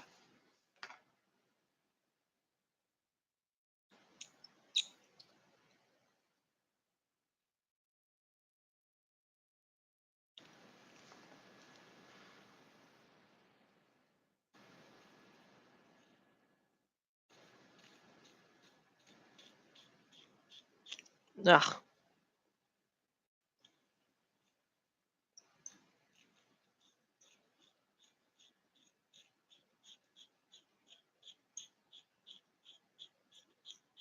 See if I can get a tiny little pin there in the neck.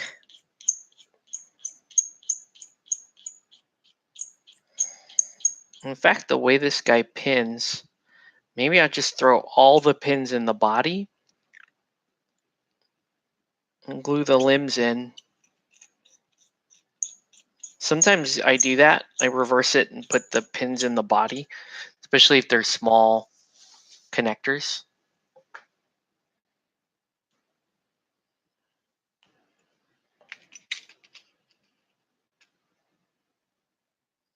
Yeah, looks like in this case you should, because you get these flat areas here on the arms, which would make more sense to just throw pins in the body.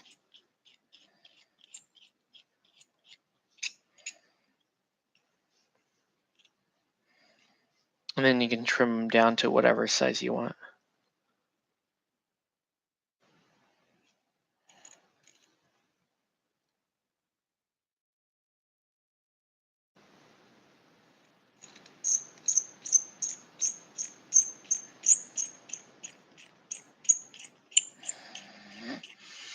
Huh. I just need to get a game in and hit the ground running. Well, what's your favorite team? What's your all-time go-to team? What? Actually, no. What's the team you were having the most fun with at the end of season 3? That's how I decided. Actually, I didn't decide that way. I went by because we were playing the teams as they were being released one at a time.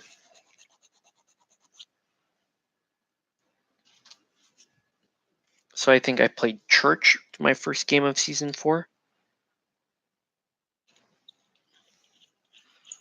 I played Church and then Blacksmiths. And then I played Masons, I believe.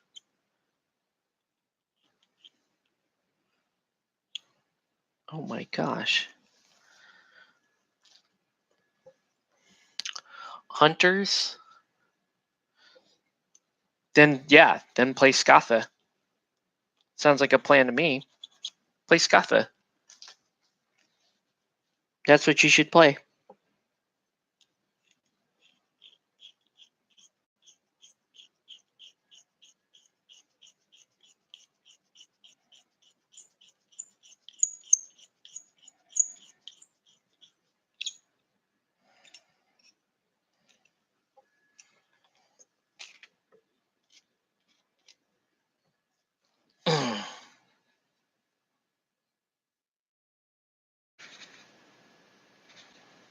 Can't even see where that hole went.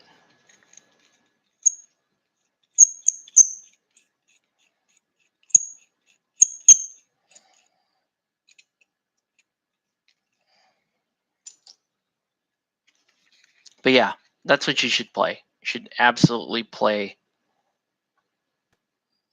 Scatha.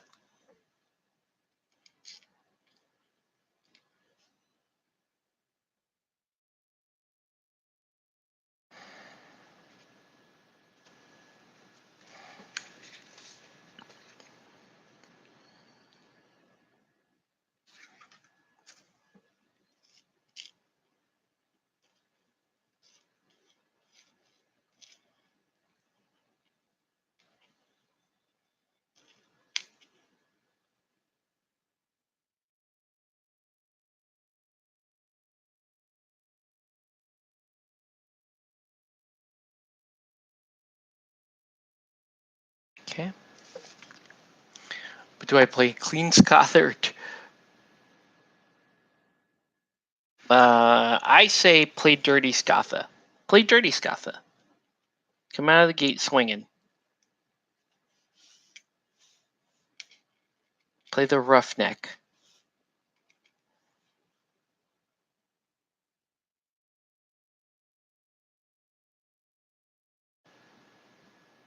Ooh, that's a big pin. Yeah, the bear is disgusting. But I say do it. Go for it. Come play the bear. I know you mentioned you may try to show up Sunday. I understand it's the day after you get married, so probably not all that likely that you show up. But if you do, just know that the people, the regulars at CQ are very accustomed to the bear. So all the more reason for you to field the bear.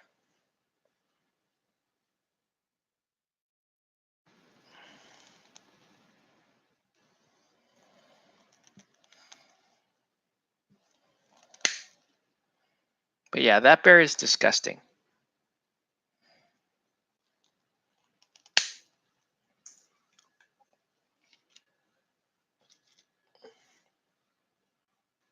Be gentle with me. No, don't be gentle with me. I'm used. I've gone up against the bear. Bring the bear.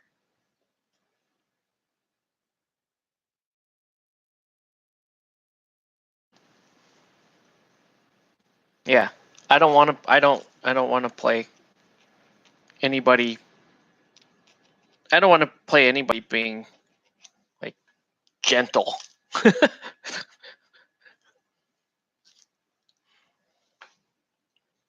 Yeah, Nathan regularly fields the bear, so I'm well aware of the bear.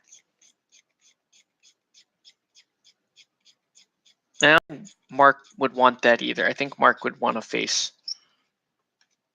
the full brunt.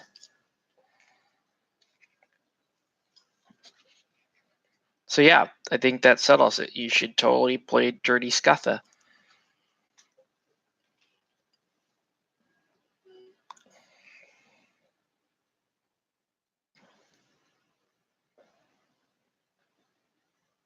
And if you run into Kevin, our Farmers player, absolutely play the bear.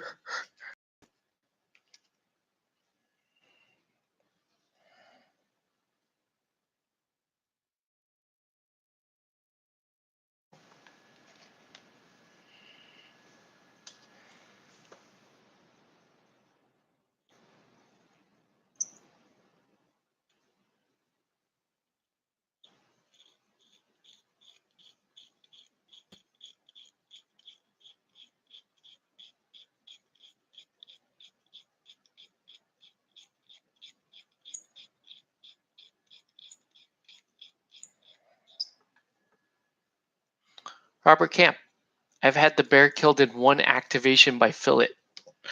What? Is this season 4, Robert Camp? What to pin? I'm building main, pinning everything. Is that season 4, Robert Camp?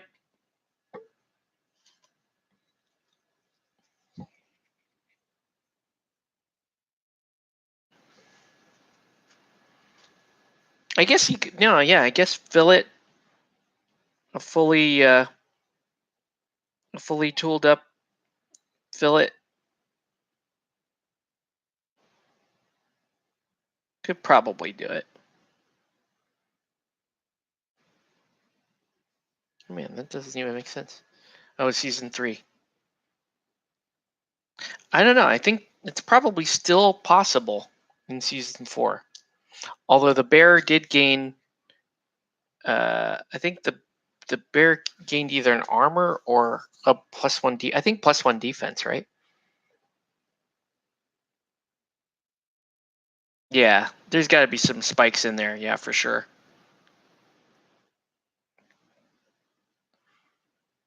But yeah, full clip on fillet. She's trying to burn through something like 20 boxes of tough hide. Tooled up and probably looking at a sweet, sweet damage bonus for being prepped.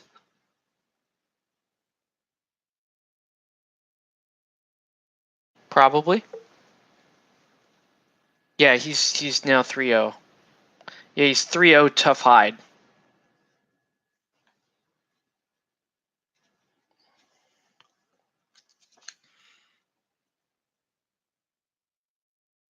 Our resident hunters player is really good about keeping the bear out of trouble in the early game and then just saturating a specific area of the board with the bear, V-Minx for the crowd outs, throwing traps in there, and really just sort of swarming that one part of the board.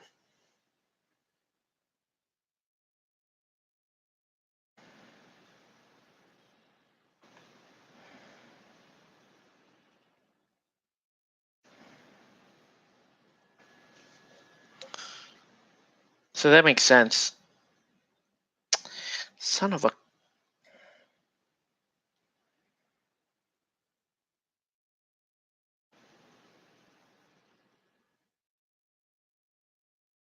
Hoist is a bit fiddly.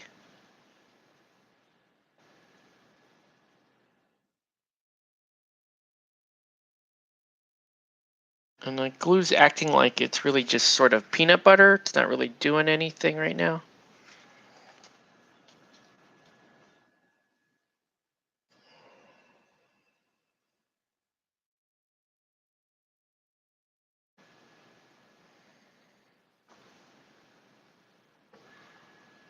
All right. So is that your team, Robert? Are you a Hunters player? Oh my gosh. Yeah, this is a nightmare.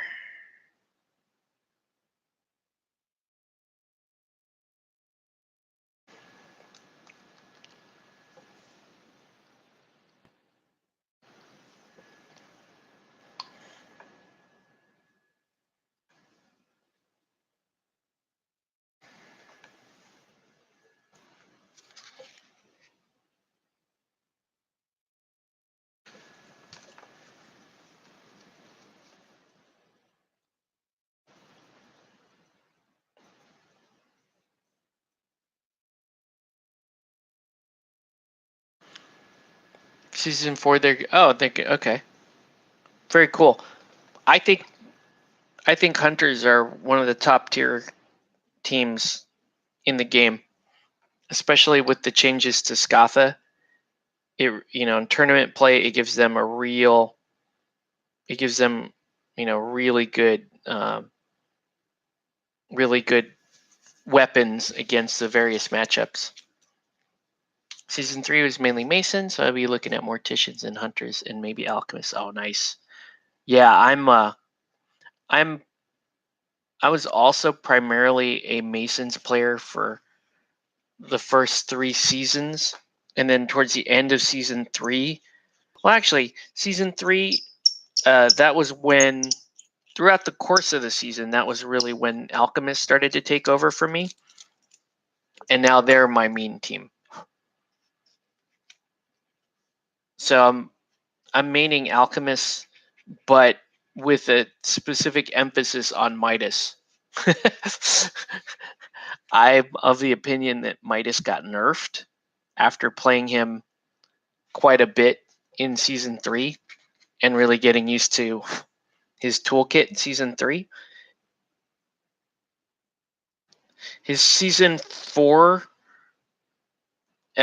changes, in my opinion, they're almost like sound bites. Like, they sound really good to people that don't play Midas and didn't really get into his nuance in season 3. How did I play Alchemist into Fish? Well, I had like I said, I specialize in Midas, and Midas he really doesn't have too many problems with fish, if I'm being honest, because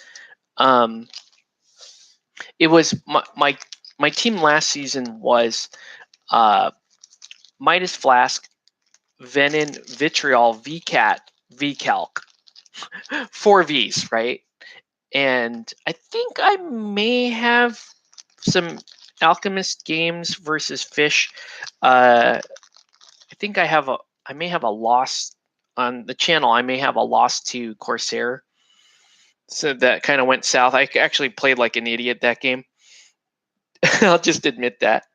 Oh gosh, there's actually a lot of. Am I missing an arm? No, that is the arm. So I didn't really have. So I lost to just flat out bad play in that game, but then I also have a bunch of games against Shark. I think I have a couple. Maybe I may have a couple of games against Corsair where I've won, where I can beat Corsair. The main thing with Alchemist into Fish is I can keep up with that lineup. I've got 4 players that have 8-inch kick, and I can keep up with the. Oh gosh, that took part of the cloak off. It sucks. Yeah. I guess that was unavoidable. That's just the tip that sticks there. So I could keep up on the scoring front. That really wasn't an issue. But what gave me the edge was the fact that VCAT had a lot of opportunity to play the witness me. So as long as I could match them in goals and have a witness me set up or ready to go, it wasn't like I would actually cause matchup problems for Fish, because Fish, when you say, oh, we're playing Alchemist, people would say would think smoke. They would think smoke. Okay, I got to deal with AOEs. My team did not have an AOE in it. It just it was very self-sufficient. Venin was there Venin can set up. He was there to retrieve the ball at a 2-8 kick, and he could set up. V calculus free dodge, and then at that time too, V calculus could do extraction on any condition. So, if I was playing into Corsair could put could throw out a bunch of knockdowns. I had good answers for that because I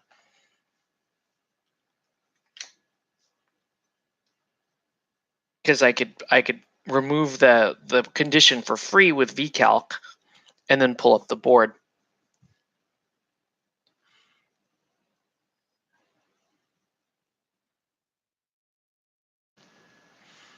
Wow, this model has some weird cuts to it.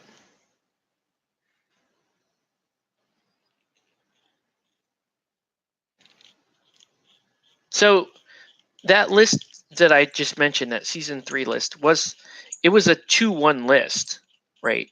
You could easily play it 3-0 because of the number of threat you have, or I've had games where I've had a goal and 2 witness me.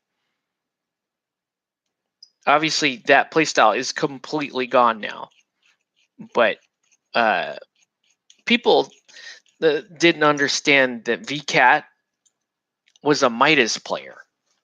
That's the thing. Everyone was like, oh, VCAT smoke, because smoke can put out those conditions and VCAT can profit off of those. And you're right. Yeah, you could. But if you have, if you have other players out there like Midas could put the snare out, V calculus could put, spillage can put out poison. Like I had ways of setting up V catalyst. But I don't know. This season I have yet to play into Fish, but I don't expect, I don't expect there to be too much of a matchup problem, because I can play a strong 3-0 against fish too. And even into sharks' feet, there's enough free stuff built in there, and I can spread the board. That's the one nice thing, is with Midas, you can still play a very, very wide board, because you've got 8 kick everywhere, and you don't really play. You have a scrum, but the scrum is almost more of a distraction, so that your guys can get around and score. And then when inevitably tries to bury stuff into that scrum, you have the tools. Like Crucible has the tools to pull the ball out of that scrum and then free dodge away and then score. Crucible is just balls crazy. Like, she's so good.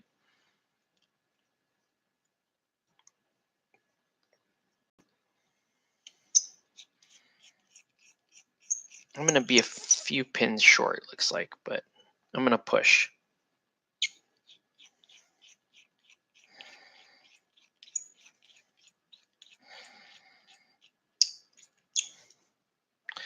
I think the new playstyle could help the fish matchup this season. Very happy with the changes to Crucible is a beast.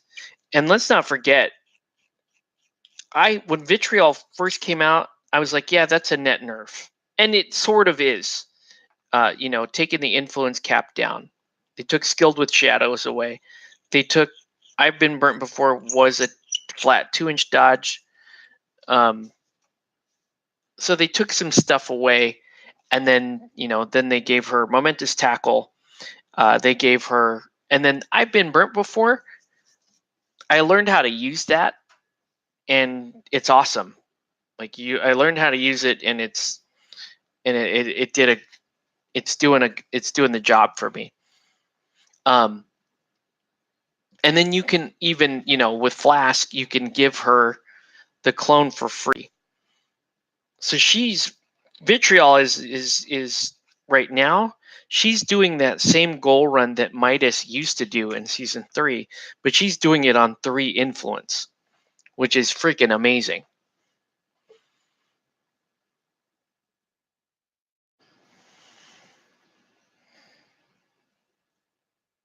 Yeah, I see what you're saying, Blade Wolf. I don't know. I so far this season, I've been kind of just building my plan and then aggressively playing to my own plan. And that seems to be working out okay.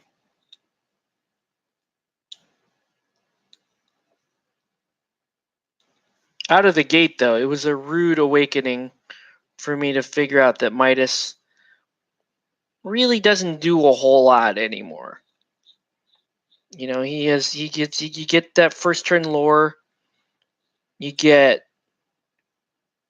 a legendary, ideally in turn 2.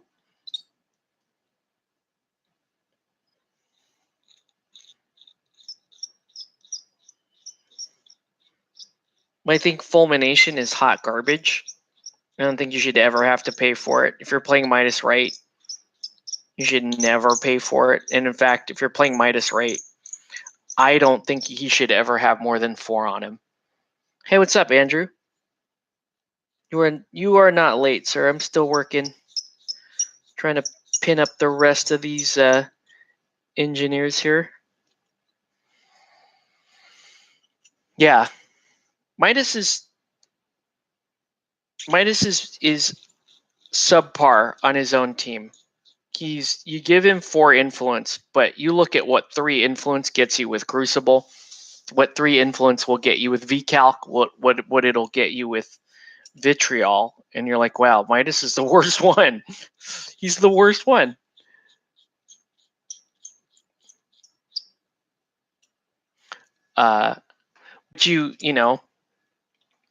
But what I like about him is he does with him in there, you have that other striker, so you can play aggressive the whole game. You can play aggressive the whole game. Like I said, you could spread the board, which is really important in Season 4 because we're finding out who can really control scrums, who can really run people over when they're in groups. The bear is a absolute terror in a scrum set up with Harrier, I Spy, and attacking a snared target. It's not that with hunters, that's not that hard to do. Oh, not to mention Scatha gave him fast ground to increase his threat range. You know what I mean? It's not hard to do with the bear.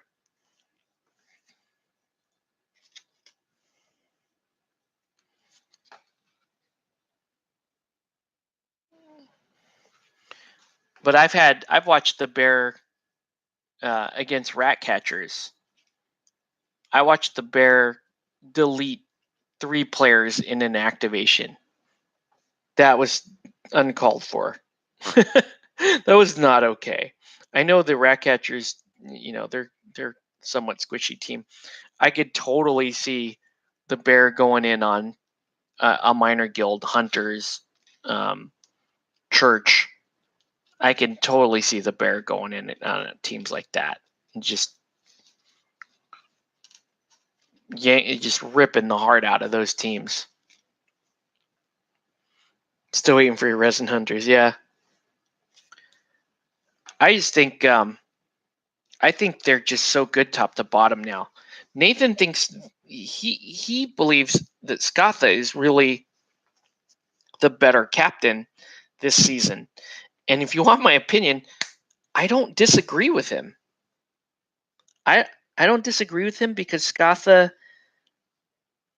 Theron is really good at really shutting down a key player on the opposing team, but Scatha sets up her entire team. You know, she's guaranteed the goal. She has the fast ground by itself is just amazing. Man, here we go again. I'm clipping all these pins and they can't find anything.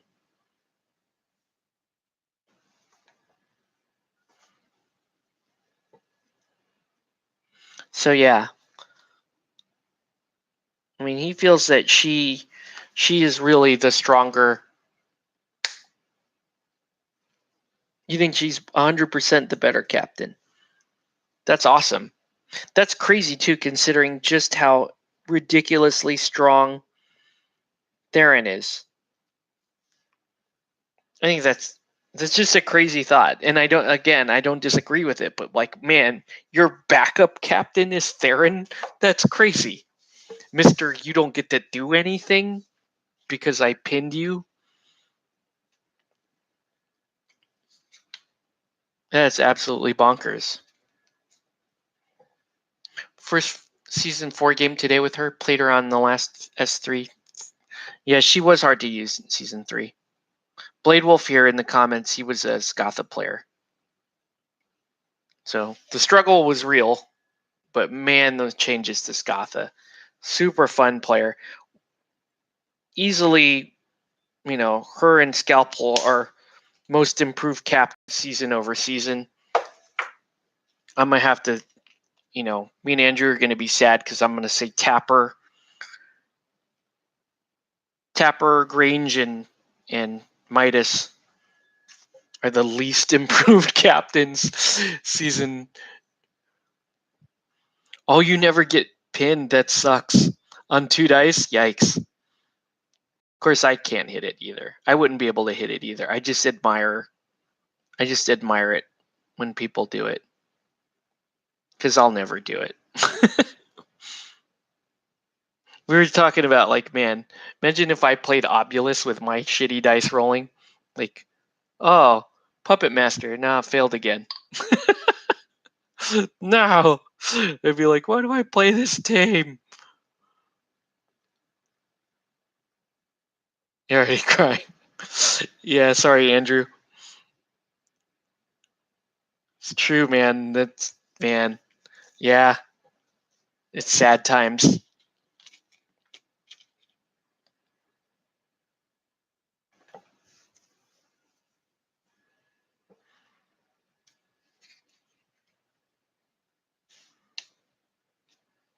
I'm tempted to not pin this. Oh, I shouldn't pin it actually because of the. Actually, I should.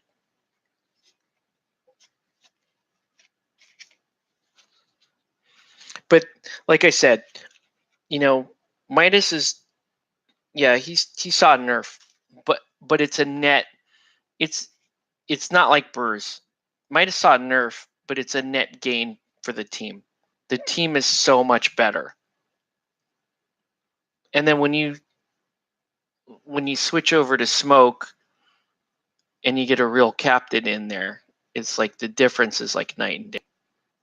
The one thing I would actually be afraid of with Smoke is if I'm going to play, because I'm going to play Midas most of this season, switching over to Smoke and be like, oh man, there's going to be times when I want 6 on Smoke. And I'm going to be like, but all my cool toys just, I have to sacrifice something on the Crucible or the Vitriol or the OCAT or the Venom activation. Although Venom doesn't hardly need shit. That's the beauty of Venom. He doesn't need shit, man. You can give him an influence, and that's awesome. But a lot of times, maybe you give him the influence so he can run in, do one attack, chemical shower, and then heroic. Like Venom is the real deal, man.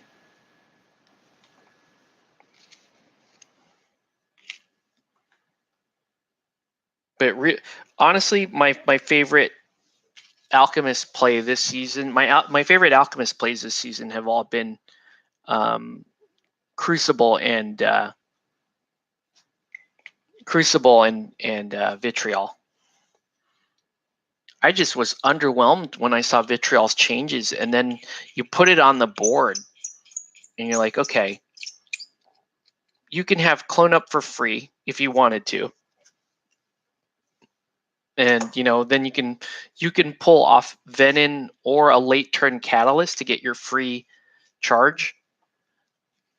So you get your free charge, then you get 3 more attacks on top of that, and then you can heroic at the end to just add more fire.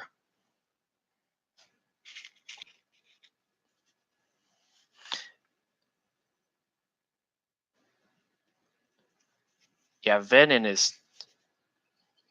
I agree. Venom is just so sharp right now. Alchemists just look strong. They look like a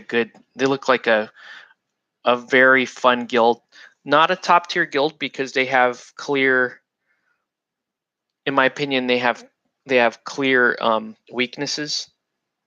They have very clear weaknesses as far as I'm concerned.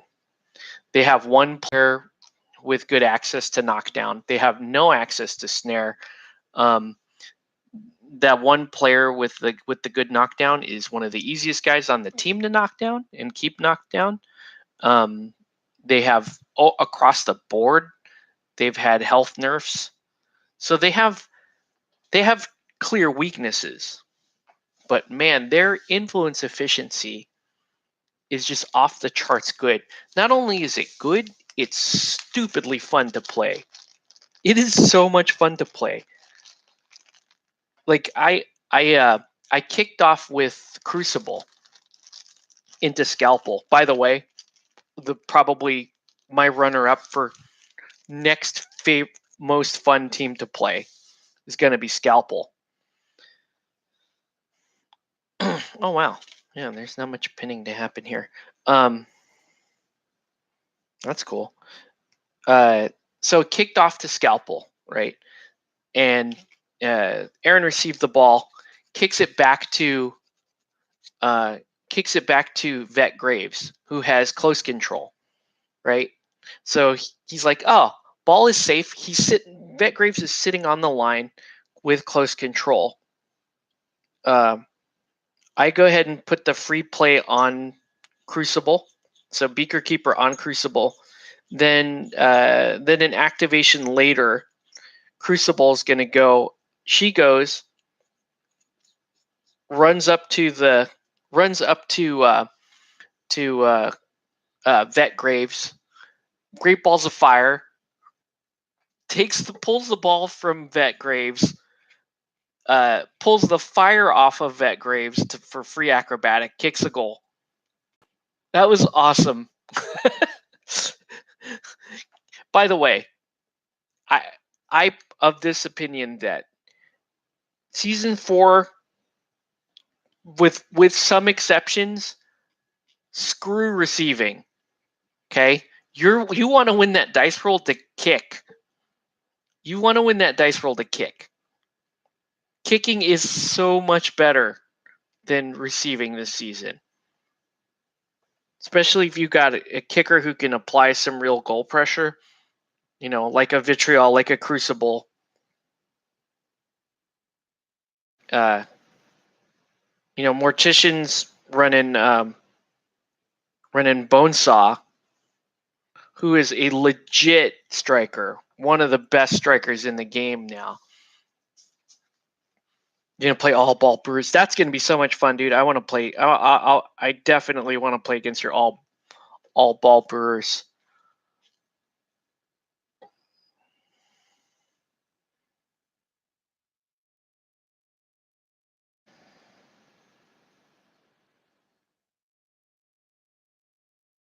But yeah, dude, basically every activation I've had with Crucible is so much fun.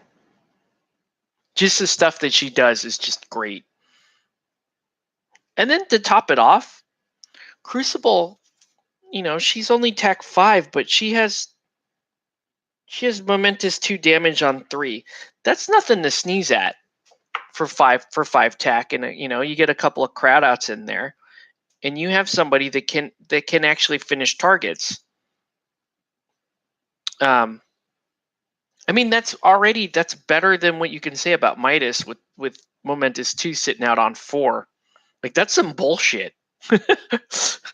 Sure, you can get it to a Momentous 2 dodge, but even with his enhanced quote unquote playbook, it's just not. I am not impressed, dude. Midas was awesome season 3 because you had on that third column was the one of the best columns in the game, right? He had Momentous 1 push dodge. Beautiful ability there. Momentous 1 push dodge, and then his other was either the Guild Ball, which was a 6-inch lure, or my personal favorite, the Heavy Burden. Heavy Burden was great because it made it so that it's like, man, I really need a double push, double dodge result. You get that Heavy Burden, and you can, you know, you can really increase your odds of getting that result outside of a charge. Or better yet, you can leave it on the target and then let VCAT come in and 2 extra hits. It's pretty awesome. Esther's Mash Friday, Vet Spigot, Stoker Scum. Stoker's so cool. Vet Spigot is obviously crazy legit striker too.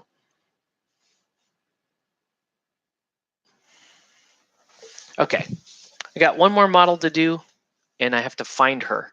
She's in this absolute mess I call a table. Where is she?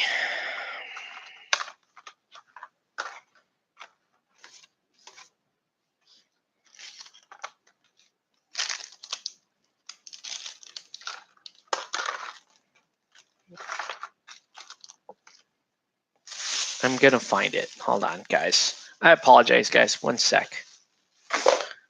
Probably should have went looking for her a little earlier in the evening.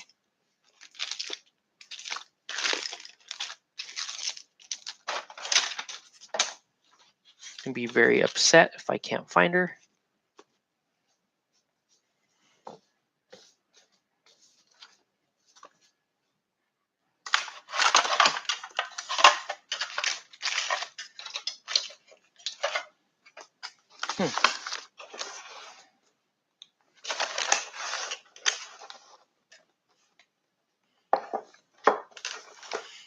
Oh, Andrew, the one thing that's cool, if you're showing up Sunday, you will get a copy of the kickoff season 4 cards.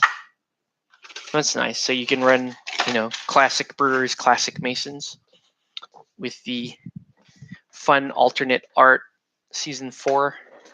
I don't know why they call it alternate art. It's not alternate art. It's just alternate background.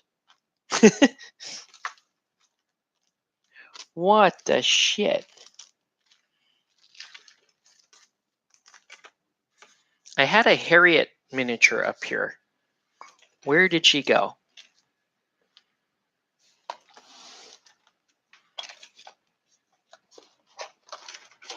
I wouldn't have stuck her in here. Where did I actually stick Harriet?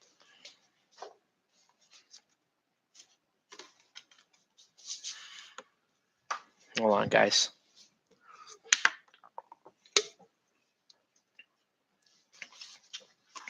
I'm gonna be a little upset if I can't find this.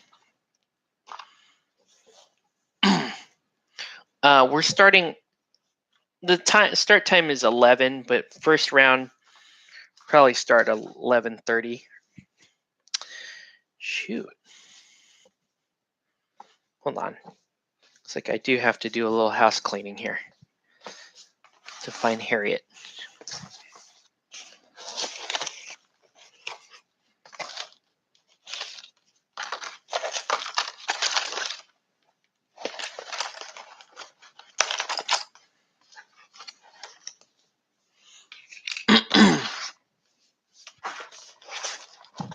See if I can.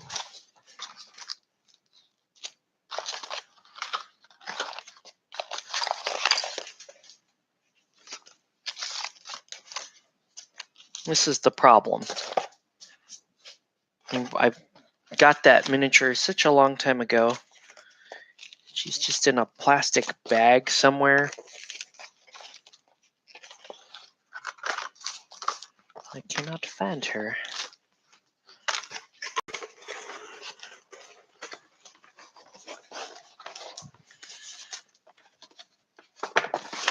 It would help if I actually cleaned up this hobby room.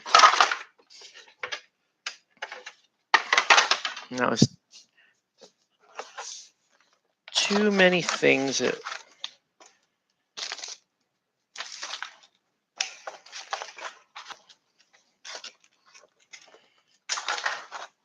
you can check, maybe she's in here.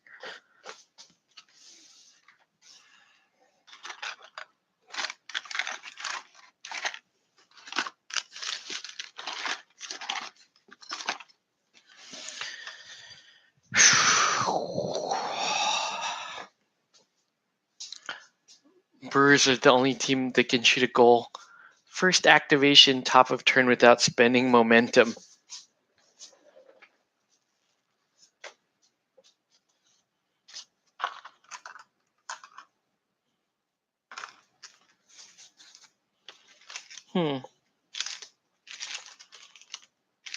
Okay. So now that I'm upset and I can't find my mini. Yeah, what the hell, dude? Where is...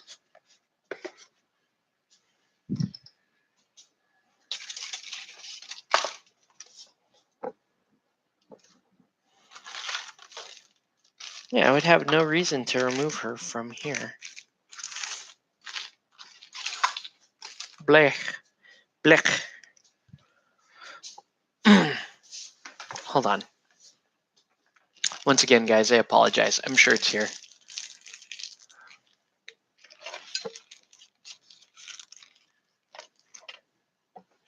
Oh, that's right, huh? Yeah, Esther's, you get the heroic for free. So technically, upon receiving the ball, you can take a shot without spending momentum. That's pretty hilarious.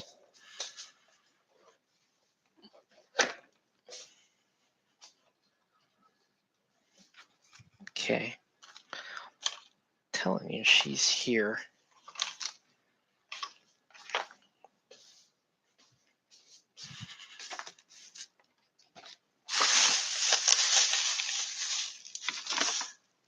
gotta be. Ugh.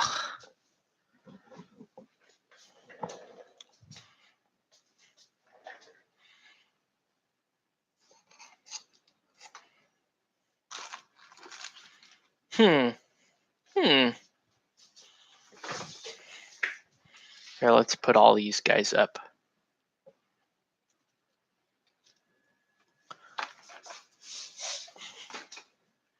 And this is rather irksome.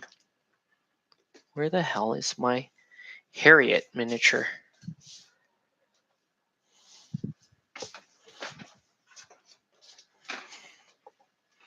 I wouldn't put her in any of these drawers or anything like that. That would be incredibly dumb. So why isn't she out on the table?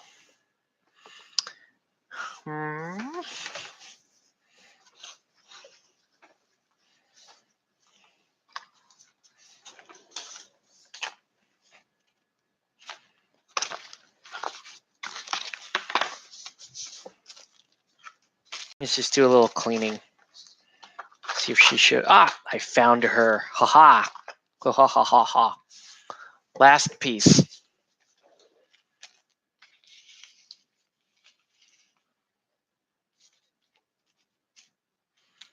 Okay.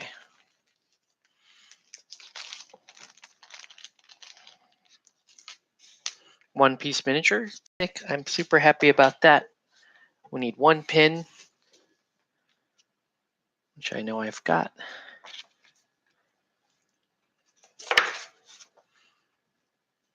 Getting this tab off is going to kind of suck a little bit. So I'm going to, rather than allow her feet to bend, I'll just do that, and then we'll bend them a little bit, but it's better than it would be.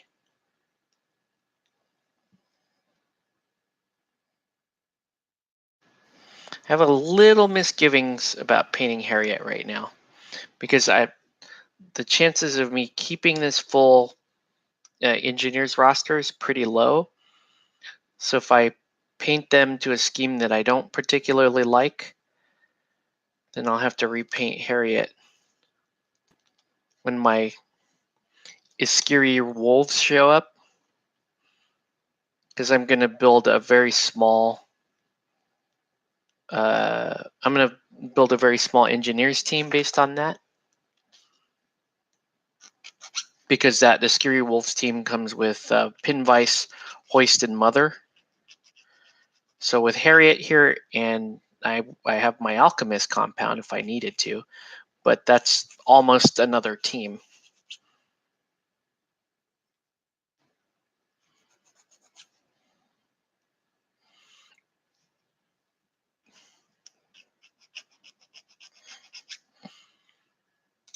Looking forward to seeing Andrew play all ball. I think that should be super fun.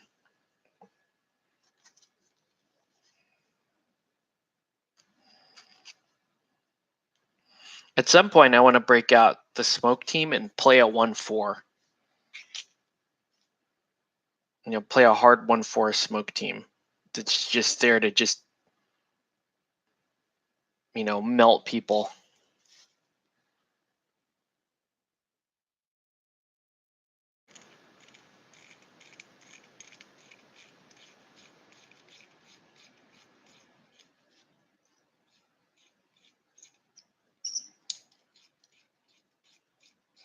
She got tiny little ankles, so I gotta not get the drill past the shoe.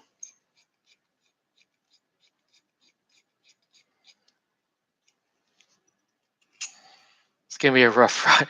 Yeah, dude, my first 5 games with Midas were just harsh, especially going into Thresher. Dude, how do you reliably stop the Thresher kick? That's what I'm trying to figure out. Last season with Witness Me, that was enough to keep the game's somewhat even because I can get the 2 goals and the witness me. Especially after I've got 8 points on the board, that can be very tough for farmers to climb up out of.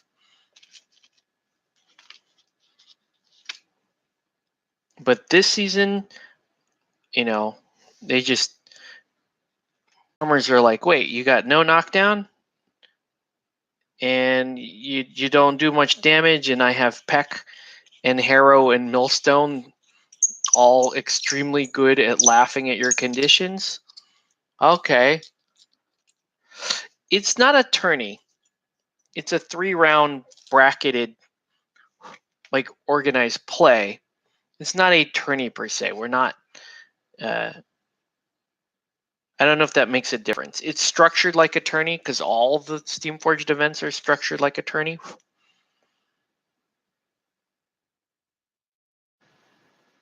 But it's meant to be more of a discovery type event where new players can get in there, try out their new teams.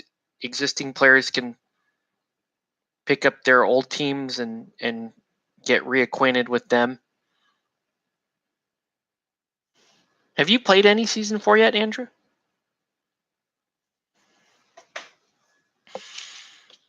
There are a lot of pieces here.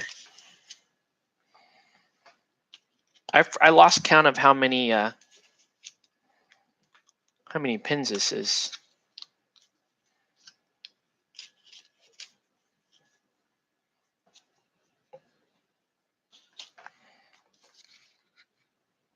Let's just do the nests here.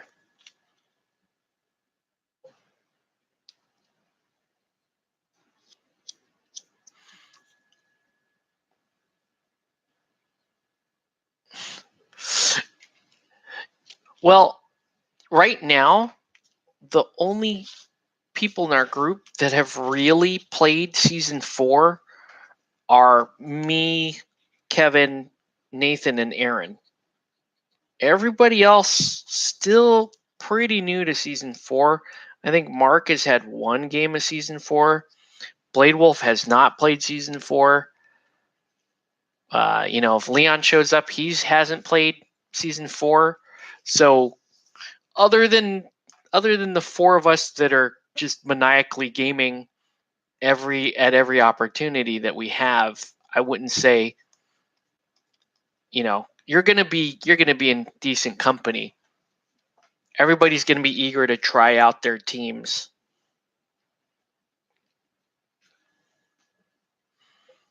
I'm gonna drag the other Kevin out, the engineers Kevin. He said he's gonna try to make it, and then I'll probably just say, look, dude, try out he only has the Season 1 Engie's team. So I'm gonna say, if these are ready, I'll just tell them, look, try whatever you like. They're all here. It's the entire roster right here. You could play whatever you want.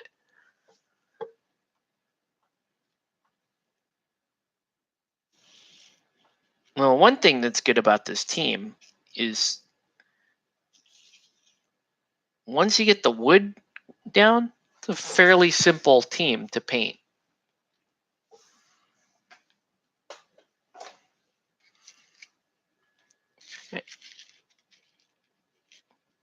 These will be interesting. These just kind of look like little Griblies.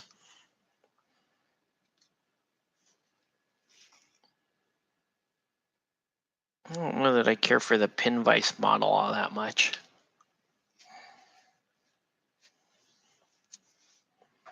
I'm more interested in playing Pinvice than Ballista, but who knows? Maybe I need to give up the ball teams that I just seem to absolutely love, and maybe play a more controlled ball game with Ballista, and play the 2-2 with Ballista. Maybe. I'm not saying I'll do it, but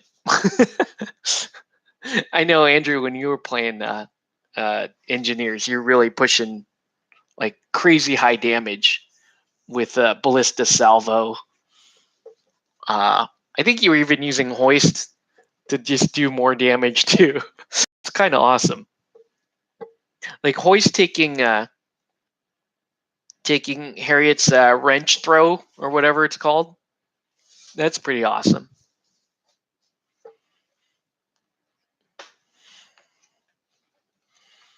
So I got these. So I got my season 4 cards here.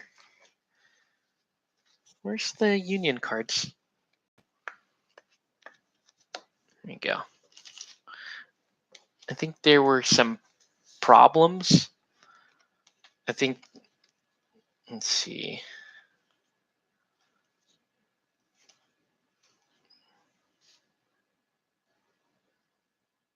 I forget if this is. I don't know if that's the right granite. Well, I'll know if I know. This looks correct. That looks correct. Did mine not have the problems in them? Oh, there's an error right there.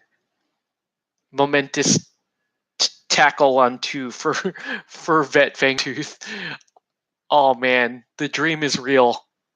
We should just play that. I should just play that and see if anyone notices. Momentous tackle. What? Nani? Yeah. So there's some errors in this original. In the this is the pre-ordered season 4 cards. There's a few errors in them, but the good news is like Steamforged actually they're just gonna send replacement cards. Super nice. Yeah, we can look at some. Since I'm not gonna prime. We gotta let all this crud dry. So we could look at, some of the brewers. So if you're gonna play ball, does that mean you're gonna be playing esters? Just for all the heroics and the quick foot? It just seemed like that just seems really nice.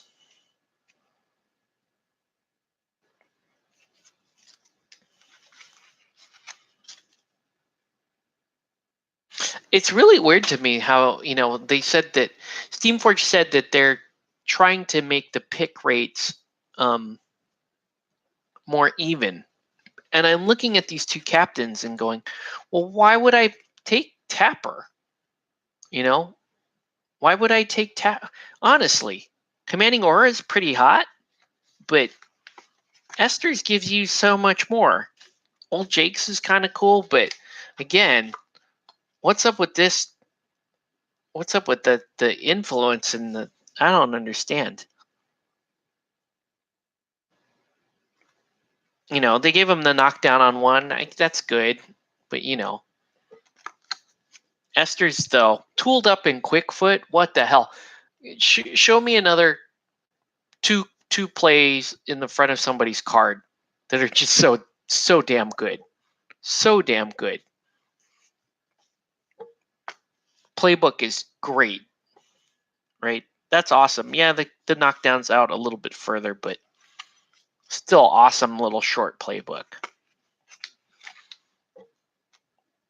So you're gonna go Quaff, yeah, for the second win, and the pick me up. It's pretty rad. And you got to go V deck because yes, you just have to. Because she's your threat extender. She can play all the positions. She gives you the crowd out. She's got reasonably good kick, obviously. Friday is a no-brainer if you're going 3-0. I don't think they really changed Friday at all, did they? I don't think. Yeah, I don't think they changed her at all. And you're going V-Spig for the so Mash kind of lost his he lost some of his tech as a that unpredictable. He's got this nice how's that play out on 3.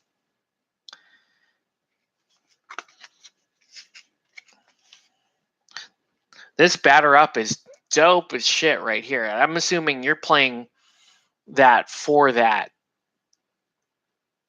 Because again, with Arya, you get this for free. Resilience is pretty hot too. And then let's look at V-Spig. Oh, Stoker. If you snapshot back to Friday, that's pretty hot. Because then you got a 10-inch kick. Is it? Hold on. Yeah, he just gets a free kick back to Friday. V-Spigs, here we go. You play first turn Friday goal with a pass. So on this team, you probably do want to receive, right? Because then that will guarantee that you get your first turn goal with Friday. Kicking is a little dicier to get your goal, unless the receiving player screws up on his goal run, or he just is careless with the ball, or you have a crucible. If you have a crucible, or any player with good reach and good goal threat and like balls gone, that kind of tech. For example, Spigot. 3-8 kick, and I believe he's got Football Legend, right? Oh my God, Football Legend. So 11-inch kick is a thing. 11-inch kick is a thing. So Friday can go to 5'11". Nani? Friday can go to 9'11". I'm sorry, 5'11". What? That's season 2 Flint all over again. Holy shit, dude. So you can be, in other words, you can be up to 3 inches onto your own side of the pitch and kick from there. Shot. And then you can have on the other side of the board, clear across the board, you could have Mash passing to her and a snapshot 5'11" kick. Worth it. That's dope, dude. I can't keep it on the download. This is on YouTube. Okay, none of my 4 viewers say shit. All right. It's the only way you can dry your tears. Oh man. Yeah. This will be a thing. I'll try these guys out at some point.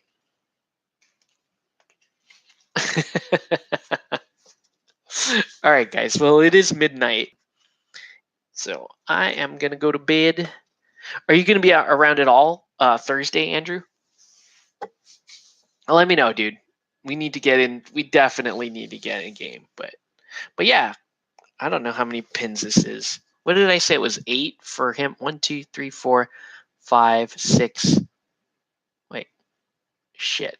1, 2, 3, 4, 5, 6, 7, 8, 9, 10, 11, 12, 13, 14, 15, 16, 17, 18, 19, 20, 21, 22, 23, 24, 25, 26, 27, 28, 29, 30, 31, 32, 33, 34, 35, 36, 37, 38, 39, 40, 41, 42, 43, 44, 45, 46, 47, 48. It's 48 pins. I didn't do all 48 pins.